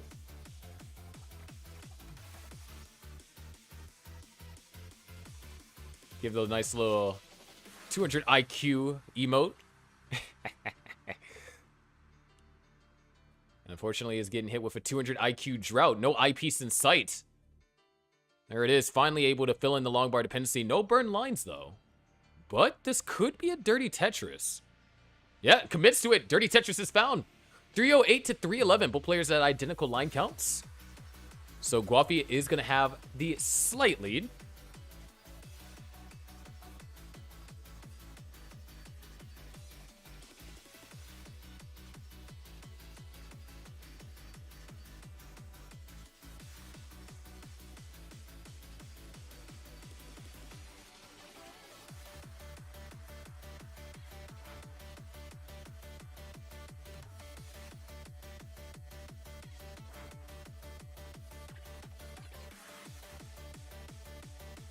$380 now for Guapi, $377 for Cole. Guapi's going to add a Tetris, and so is Cole.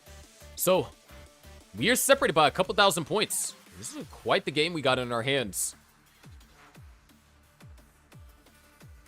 And at least we get to see most of this game. Last game, stuff happened. Not good stuff. Well, we couldn't see the good stuff that happened. We saw a slideshow.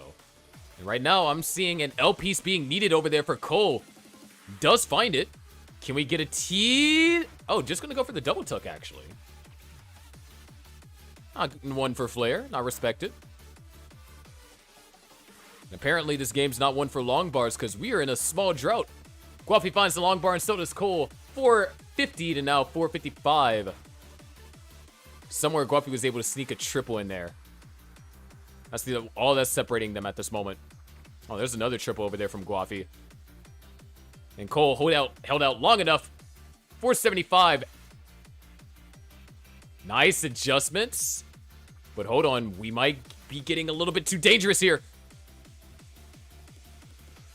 Nice! Gets the 5-tap over there on the eyepiece. Well is reopened and Cole stays alive. Before the match between Cole and Kitten in their last matchup against the Ox Cords, Cole was one of those millionaire players that had a 100% transition rate. So with only one early top out throughout this entire season, and to kind of really paint the picture for that, because we do have stats in Gauntlet, you know, we love to keep those stats. But that is one early top out of the course of, I want to say, 31 games. But it looks like we will be reaching the transition. 576 for Cole, 604 for Guafi. Drywellers came here with their pace game. Cole knocks into Tetris and is now being forced to downstack. Has no Tetris availability for the next. Oh, line spin right there. Kind of jump scared me a bit. Was not expecting to see that.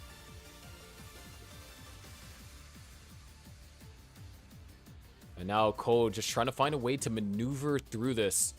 That eyepiece is going to help. Guafi clean, pristine, and ready to keep the board going. Just trying to think of a word that I could use to rhyme that made some sense. Yeah, not this time. Maybe next time. 686 now for Guafi. Having to do a little bit of burning. Cole, 631. Down to the right side. Guafi. Oh, looked like he was going to try and get a little spicy there. Was just going to downstack it. Everything's going to be fine.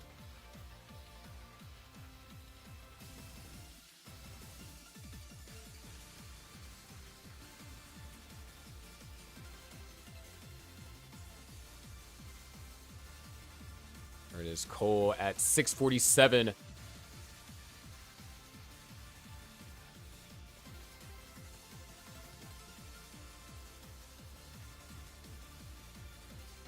Cole now in consistent scoring position. Guafi having to do just a minor amount of burning. Nothing too serious. There is Tetris for Cole. 709 to now 790.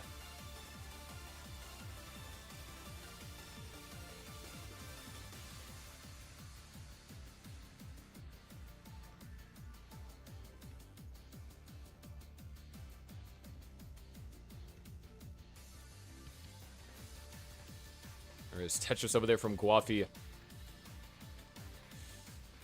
Both boards are looking a little bit testy here on level 25. Cole looking for that eyepiece. Not going to find it, so he's going to set up for a Tetris instead, and dirty Tetris for Cole. 788 to now 863. Guafi not in scoring position. Cole, a lot of unwanted S's there. And it's nice to film the long bar dependency first. Not going to go for the Tetris. Just going to bring the stack all the way down. Game's not over till it's over. 29 play is always an option. Always an opportunity. Looks like we might be finding ourselves in that opportunity soon.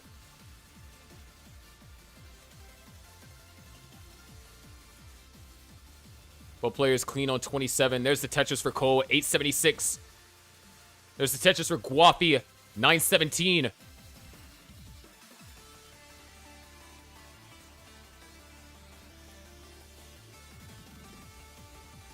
Guafi still holding on to the lead. No Tetris for Guafi, looking to max. Cole goes into level 29, just over 900k. Guapi goes into 29, just under a max. Cole is set up for the Tetris. Can't get the eyepiece over to the left. Cole toughs that at 9-11. Guapi's good for game number 2.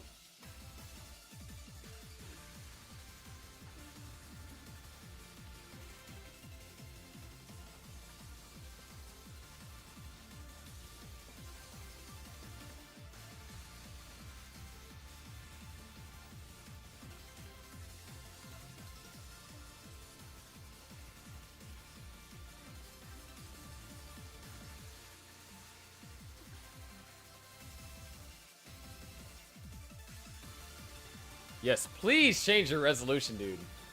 Please. Bro wants to show off the Dryweller jersey in high fidelity HD quality.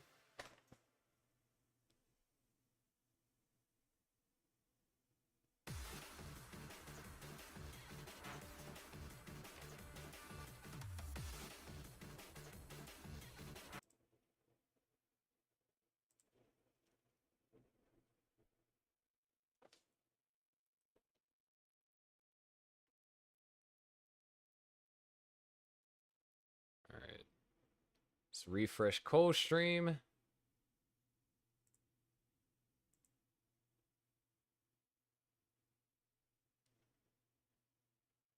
And did I already put the seed in? No, yeah, I did. Wait, did I? Yes, I did. Okay.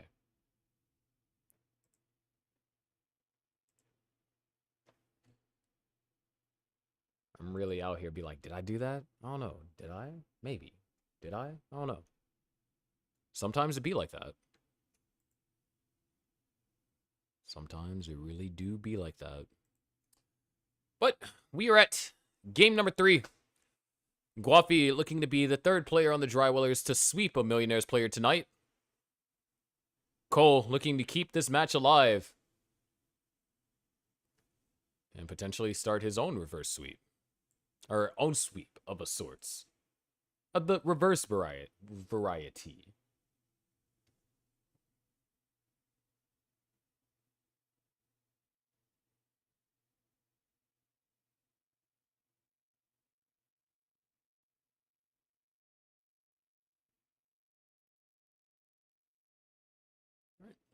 Cole is on level select. Just need a little bit of a ready. Are you ready? Cole is ready. Guapi says I'm dumb. Hey, you said it, not me.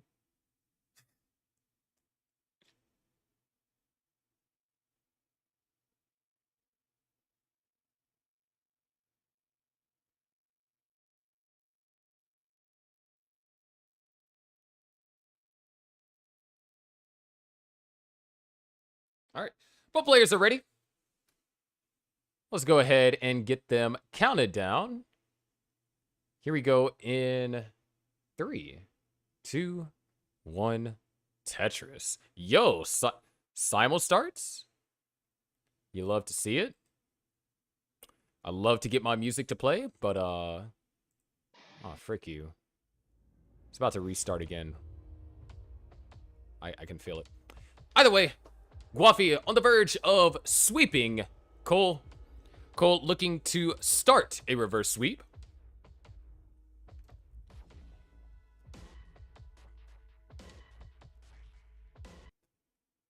See, that's what I'm talking about there.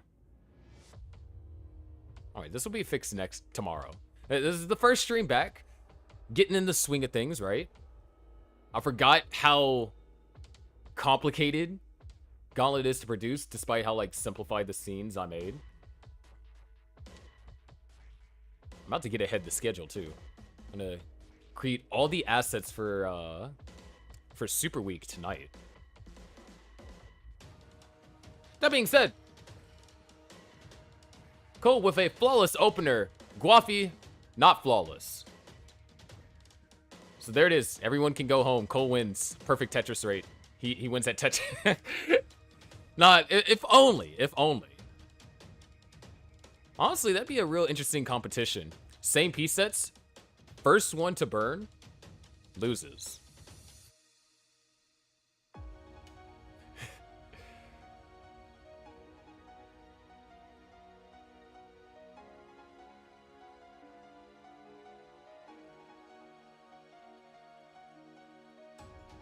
But, ooh. Cole having to take a few burns here. But still, 230,000 at 43 lines. Pretty solid. Only 3 burn lines taken. Guafi. Oh, nice adjustment over there from Cole. Pretty smooth with it, if I do say so myself. And Guafi looking for a smooth down stack, because this road has been a little bit bumpy. Able to score a Tetris, and now things are cleaned up.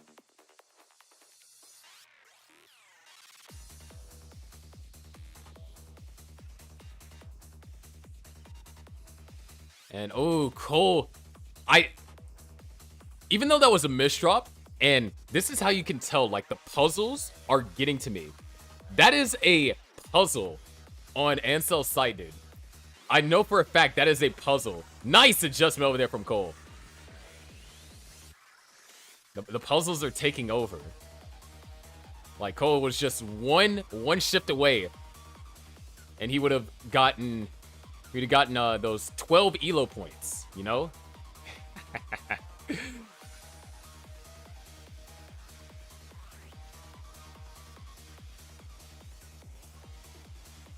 That being said, 351 for Cole. Scratch that. 374 for Cole. 356 for Guafi, down by a Tetris.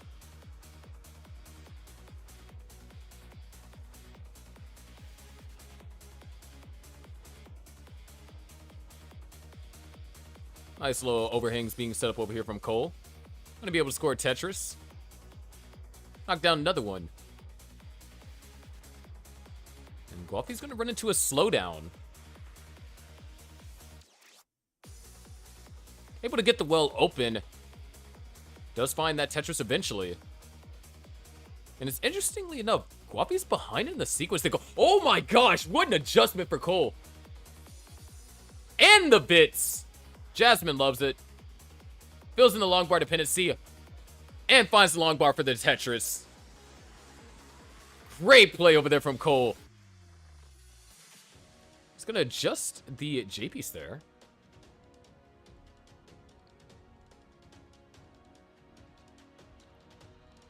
Nice. 5 below over there from Cole. 491 for Cole. 455 for Guafi. Guafi's just kind of, you know, playing his own game. Not really doing anything too flashy. And he's in the ultimate power position right now. He's up 2 games to none. And there's the bits from Guafi. I take back everything I said about the flashiness.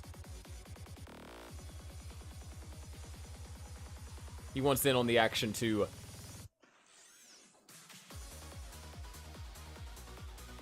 But Cole right now, looking at a 670? 5 below, nice.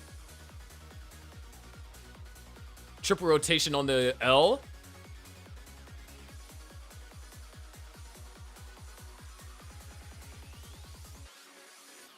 Depending on how the pieces fall for Cole, yeah, we very much could be looking at a 670. Never mind. Pieces did not fall. Cole transitions at 655. Lot of adjustments, and ooh, it's a bit unfavorable. Double line spin would clear this up. Well, can't do the double line spin anymore, so Bird's going to be forced in the early portion of 19. Guapi transitions also with a 600k, a 619 to be specific. Knocks down a Tetris on level 19. And is trying to get built up for the next one. Beautiful adjustment over there from Guafi. And knocks down another Tetris. We got a game, folks. 670 to now 689. Went from 0 to 100 real quick on that one. Nice adjustment over there from Cole to create the T-spin. Executes the T-spin flawlessly. Opens up the well. Knocks down a Tetris. 716. Great plays all around. Cole is going to be, of course, ahead in the line count. Another Tetris over there from Guafi. Ooh, a little bit of stutter there. It's all going to be fine. Guafi setting up a couple of overhangs. Would love to get the Z piece. Misses the spin. A lot of things spiraling out of control for Guafi. Has a T piece gap in his stack. For those of you that remember the old meme, get a little bit of a shadow T there. But the only thing that's not being... Oh, actually, hold on a second. I-piece could allow Guapi to go for row 2. Because Cole has ballooned this lead up to 140,000 points out of nowhere. The efficiency for Cole has been sublime. And you kind of saw, you know, that 650 transition. The accuracy on the adjustments. Cole wants to extend the set. He doesn't want the Drywellers to walk away with what they need in order to have a good chance to make it into the playoffs. Cole takes the double. Tetris, 923. Cole sets up the delay burn. And Guapi's not having a bad game. 769 is nothing to sneeze at. It's just not 955 into level 25. Another great adjustment over there from Cole. However, that S-piece is going to force Cole to do some burns here. Cole would love an I-piece. Go for row 2 at this point if he's trying to keep the pace going. Maybe. Cole with the bits. Going to tuck a piece underneath. So not going to be able to use it for a bit's purpose. What the heck? Back-to-back tuck for Cole. Couple of burns. 992. 999. Tetris for Cole. There's the max. Set up for the left well again. Cole is popping off right now. Guapi, hold on. 903 at 26. Guapi is able to kind of make a comeback. I know we've been focusing on Cole's tremendous active play, but Guapi kind of silently pacing here, or pace recovering, I should say. But that means we're about to head into level 29. Cole with a B12. It's about to take us there. Tetris for Cole. Guapi with the A09. Not going to get into level 29 with a 1.1. Wait, Cole's in trouble. Guapi's in trouble. Can Cole survive this? He's up at the top of the board. That left side. Nice. Hits the tap over there to the left. Great. Well is open. Tetris for Cole. B62. Now it's Guapi's turn. One line to go. That's a split triple. Guapi, can he survive? Cole had his dig at 29. It's Guapi's turn. He needs pieces, and he needs them now. The down stacking survival is there. Look at this. Oh, fails the double rotation. Guapi tops out at A65. Cole, C44 at level 31, says, what? I just got here. The match is not over. We're going to a game 4.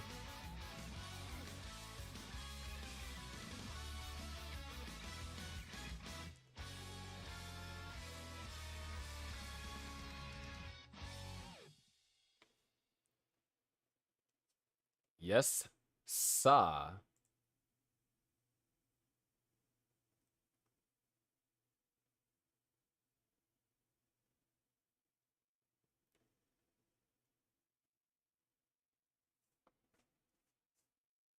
Hold on a second. This could be rather hot. I think we're looking at a rollover.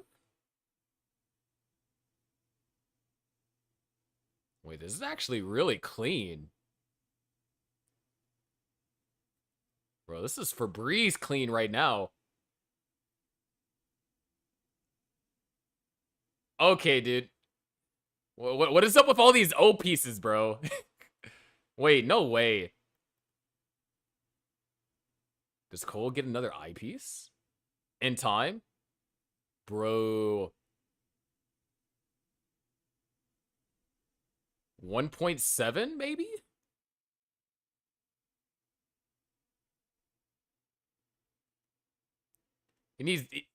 He's got to go perfect for 1. Oh. Well, hold on. Maybe Tetris. Oh. Not 1.7 has not happened. But the rollover.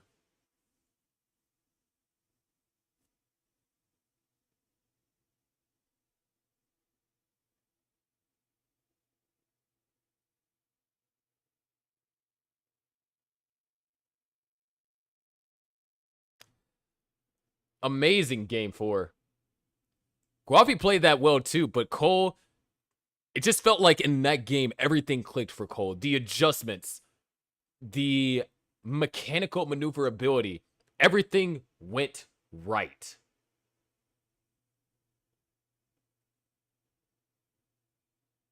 However, Cole is still down 1-2. He needs to win the next game to force a decider. And we need to win the game after that so then the Millionaires at least walk away with a consolation prize of a set win.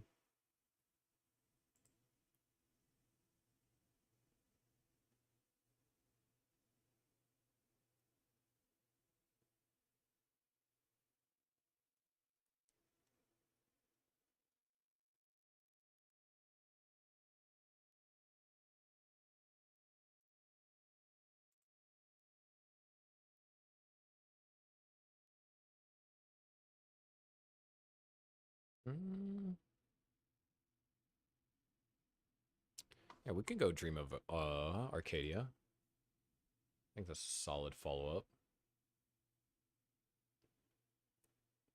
All right.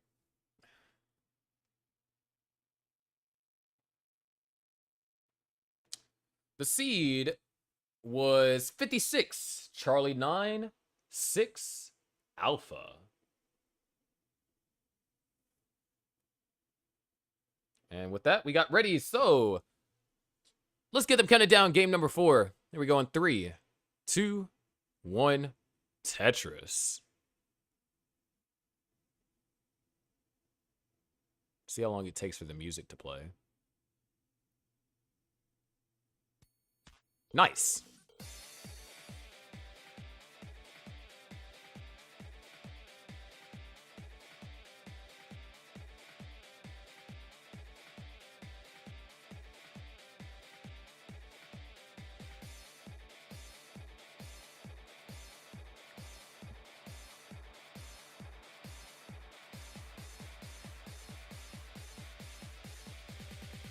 All right. So we got some double Z openers, everyone's favorite.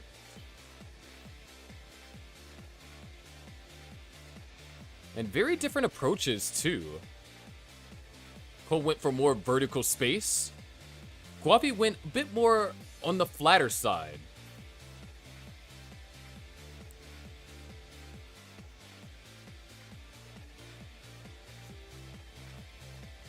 Here's Tetris for Cole.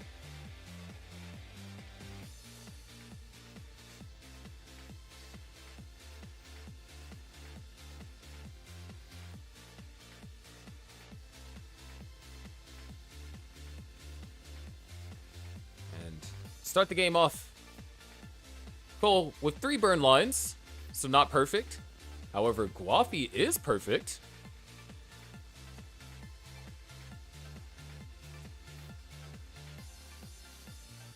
So a little bit of an inverse of what we saw in the last game, where Cole was the one that was perfect in the opener. And Guapi is still kind of shaking his head there. Not entirely seeing what's head shakeable. Okay, that S piece probably was head shakeable. By the way, first couple of burns going to be forced over here from Guapi. Oh, well, maybe a little bit more. And Cole's still just only those 3 burn lines that were taken earlier have been the only burn lines. Guapi now going for row 2.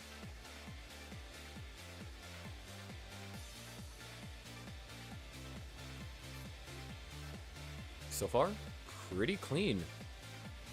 Ooh, nice adjustment over there from Cole. Gonna have to take his next batch of burns there. Needs a J piece. Very respectable placement. Not too aggressive. Not too out of control. Oh, the clutch S-flat over there from Guapi.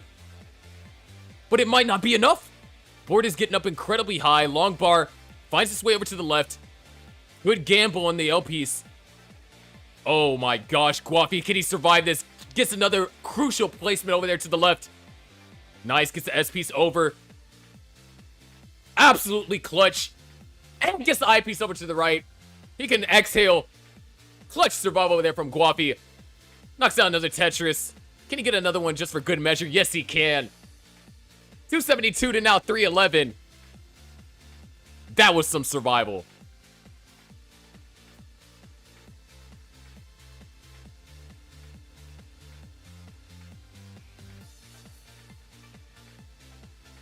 However, Guapi not finding himself in a scoring position yet again. The board's much lower, a lot safer, if you will, than what he just survived.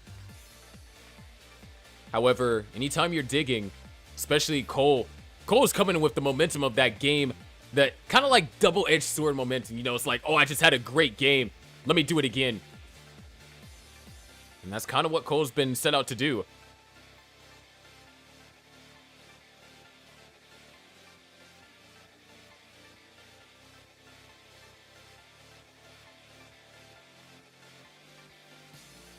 Nice touches over there from Cole. Guapi operating on row 2. That's a nice little hole over there in column 8 and 9. So I don't anticipate a perfect world transfer.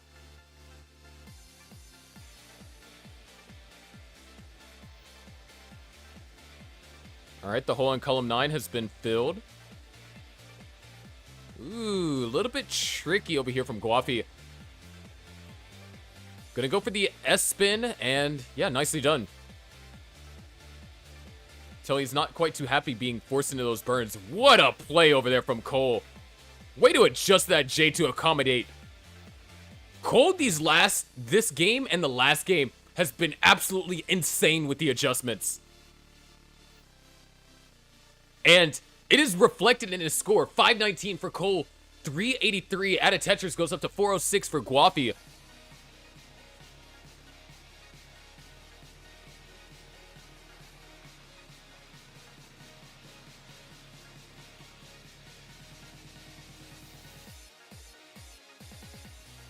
What the freak?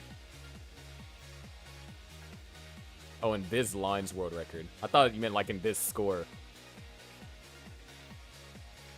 But, something that's not invisible is the transition, because we're heading there in 2 Tetrises. Cole looking at another 600k transition. Oh, a lot of misdrops here, though. Wait, did that actually kill the 600k? Wait, the misdrops actually killed Cole's 600k transition. A 595. Guapi transitions clean, knocks down a Tetris. Cole opens up the well. Ooh, Cole potentially with this delay burn, or going for like the Z spin tuck setup. No Z in sight. Cole now in danger. Guapi knocks down a Tetris, making the comeback. Cole's brought the stack down to a more manageable board state. Should be able to roll his way out of this one. However, every single time he's burning 4 lines, Guapi is just getting closer and closer back into this game. Guapi is taking the lead. 627 and now 614. Another Tetris for Guapi and a misdrop from Cole. It's not over yet, though. He still has a way to navigate through this. Another misdrop, but Cole is able to recover fast enough in order to get that eyepiece over to the left-hand side, or right-hand side. Looking for a Z spin tuck. Can't execute it. So now Cole's running into a massive slowdown. Guapi, board under control. Board Tetris ready. Now just waiting on that eyepiece. Double J dependent, however. And Guapi's going to cover up one of those J piece dependencies. He needs that J piece, finds the eyepiece instead. L or J. Oh my gosh, the L burn to create the L piece dependency. Utilizing the L2 dependency into a Tetris. Guapi said Cole's not the only one that can have some 200 IQ plays. I can do that just as fine. That is a ridiculous burn. What the actual heck? Another Tetris for Guapi. 808 now. He's looking to put this match away here and now. However, Cole is now in scoring position. Row 2, but scoring position nonetheless. S-spin took over there from Cole. And S-spin is going to be hit, but now L dependent. Going to utilize that I piece to fill in the L piece dependency.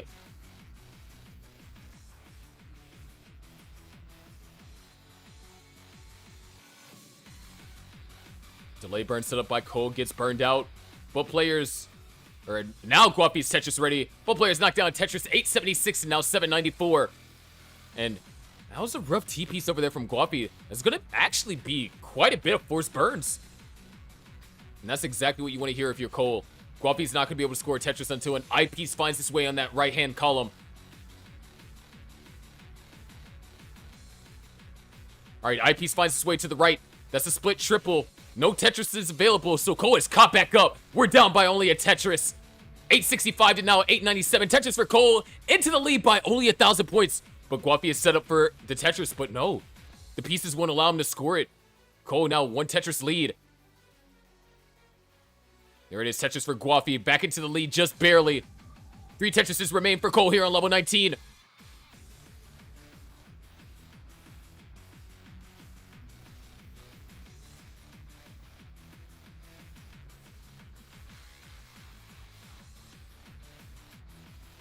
And Cole goes in level 29, not level 19, 29. Cole goes into 29 with 982.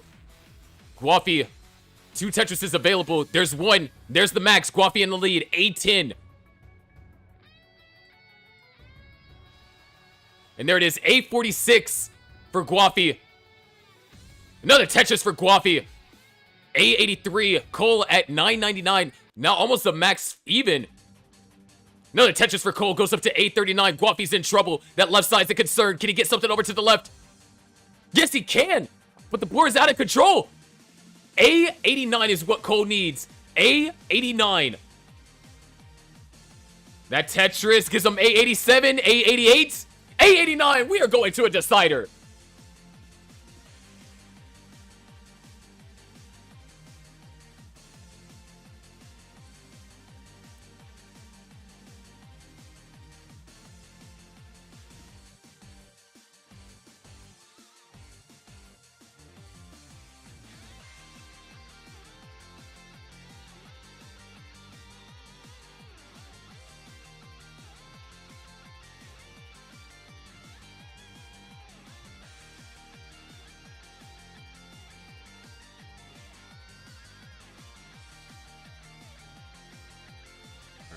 Refresh both streams. Yeah, Guapi, I was waiting until Cole was done. Here's y'all's new seed.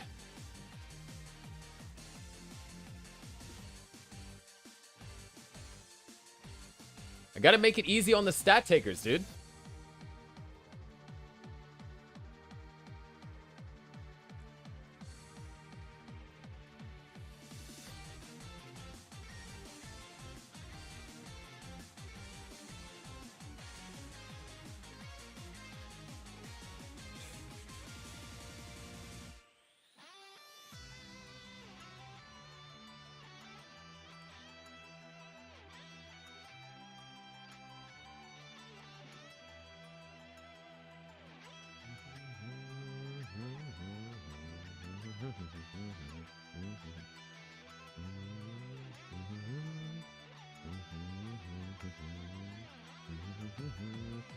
All right, chat, this is the last game of the night. Are y'all ready? It's been an exciting return to Gauntlet. And even though the scoreline says 3-0, it's been nothing but exciting. We'll have to see how these players handle this next match. That being said, both players are ready. Let's go and get them counted down. We go in 3, 2, 1. Tetris.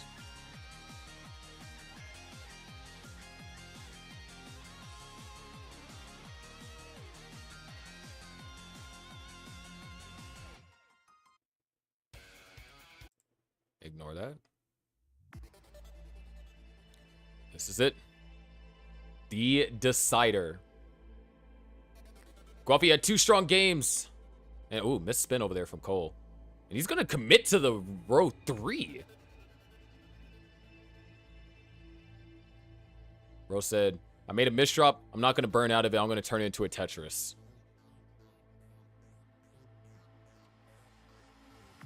Misses the spin again.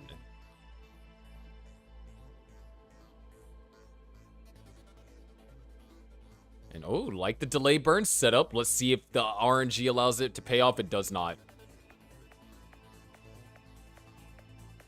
Both players kind of struggling to find... Oh, nice adjustment from Cole. Way to deal with that. Wait, goes for the long bar dependency first, and then goes for the Tetris. Guapi's going to be the one in the lead here in the early goings.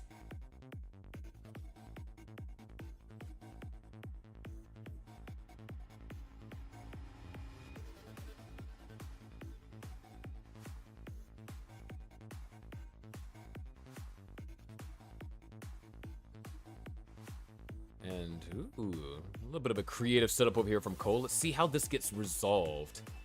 Because this is not something that gets resolved easy.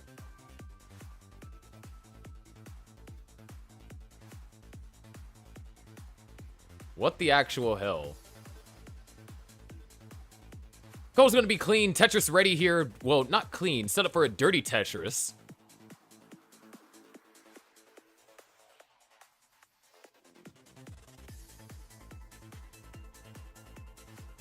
And just like that, Cole's ready to score. Guafi is not. Bro, actually made me break character for a second. Guafi giving the camera a stern look. Not too happy with these pieces. And a couple of misdrops over there from Cole. So the chance to close the gap gonna be... Wait. Maybe.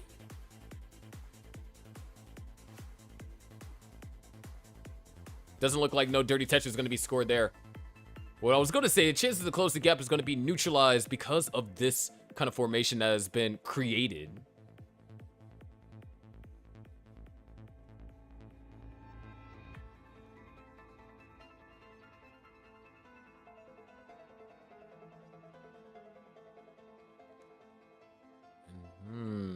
Oh, wait. Cole decided not to go for the line spin there. Looks like he was hell-bent on holding out for the T-piece. These flat burns are ridiculous. Props to Cole for downstacking it in that fashion. Crazy flat burns.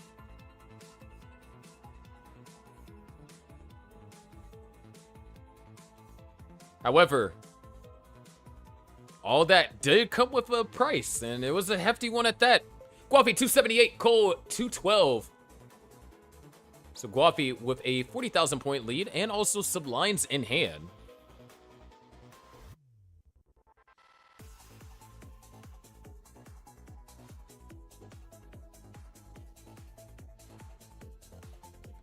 And double tuck. Oh! So what Cole is trying to do once again. Wait. How does he resolve this? Hold on a second.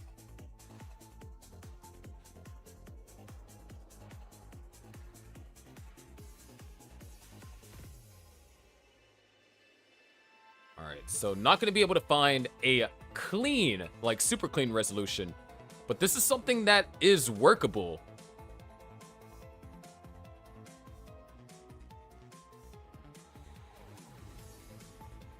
However, something that you probably wouldn't want to work with is this deficit.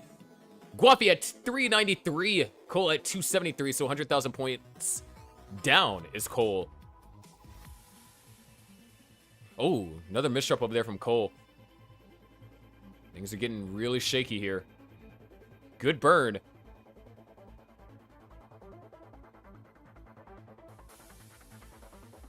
No way he goes for this. And a decider. Down by this many points. He's feeling the pressure. What the heck? Eyepiece clears that. All the way to the left. Cole might be in danger of topping out. He needs this eyepiece now. And the hang to the right. Cole has his second early top out of the season. Guafi takes game number 5. Meaning the Drywellers sweep the Millionaires 4-0.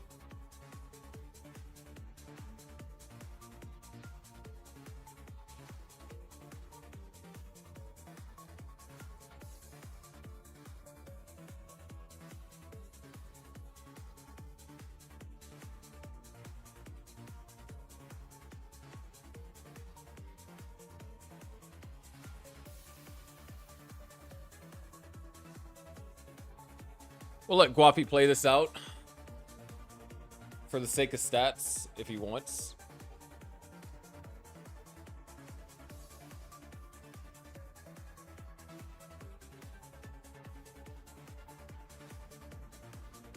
What'd be funny is if he got a record and now it's invalidated because he paused. No, that you deserve that. You deserve that. You deserve that.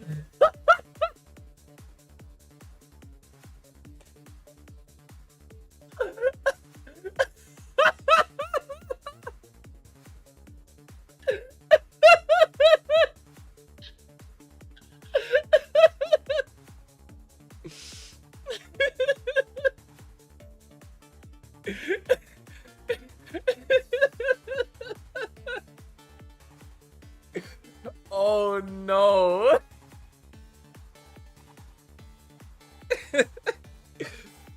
Oh, that was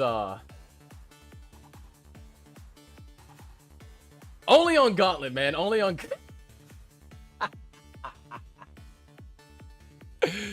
Mari, you got to go back and look, bro. Nah, Mari, you got to go back and look at it. It's a live stream fail moment, bro. It's actually freaking wild. But, ladies and gentlemen, we finally made it to the end. 3 hours and 53 minutes. Almost a 4-hour stream. But they decided to go to a decider. Anyways, thank you all so much for watching. Gauntlet is back, and we'll be right back again tomorrow. Drywallers versus the Grandmasters. They're making a comeback. If you want to keep up to date on all things Gauntlet, you can join the Discord server, !Gauntlet. That'll take you to the Gauntlet Discord server, so you'll be able to catch all the action. There's already events for all the matches that are happening this week, so you don't want to miss it. Go in there. Want to support Gauntlet? Right now, the best way to do that is through a sub. I promise you by the end of Super Week, I'll have everything properly set up. I mean, yeah, it's just been a lot, but damn, it feels good to be back commentating. It really does. Anyways, thank you all so much for watching. Thank you all for being here. Gauntlet's back. And remember, this is Super Week. Gauntlet Super Week. All right? Here's your schedule. Drywallers and Millionaires was tonight. Drywallers versus Grandmasters tomorrow. The following day, Oxcores versus Stochastic. And then we have a double header. Stochastic versus Eternal and Grandmasters versus Eternal. Those are going to be partial matches. Portal does not have a way to play at the moment. So, kind of out of luck there. And then we have Top Down versus Sparks and Minos, Blue Scooty's team, this Sunday. Tristop, as long as you support me, I'll always support you, brother. But, yeah, so we're going to send the raid over to Tristop. We're going to get Tristop to partner. Help him get to partner. And then we're going to also... I'm telling you, the goal is to get all of us big streamers to partner, dude. Or all, like, the high visibility players. We're going to get to partner. As a community, I think we can do it. My only way of doing that at the moment is by hosting Gauntlet matches. Thank you, everyone, for all the follows. Come back tomorrow. Whatever the schedule said. Am I going to Stillwater? I actually can. It is not something that I can afford to do. So, next event you'll probably see me at is Genesis. Alright, let's go ahead and get the raid to Trist up. Anyways, I'm your favorite underwater host, Sharky. And I'll see you in the next match of Gauntlet Ascension tomorrow as part of Gauntlet Ascension Super Week. I did not have the transition button ready.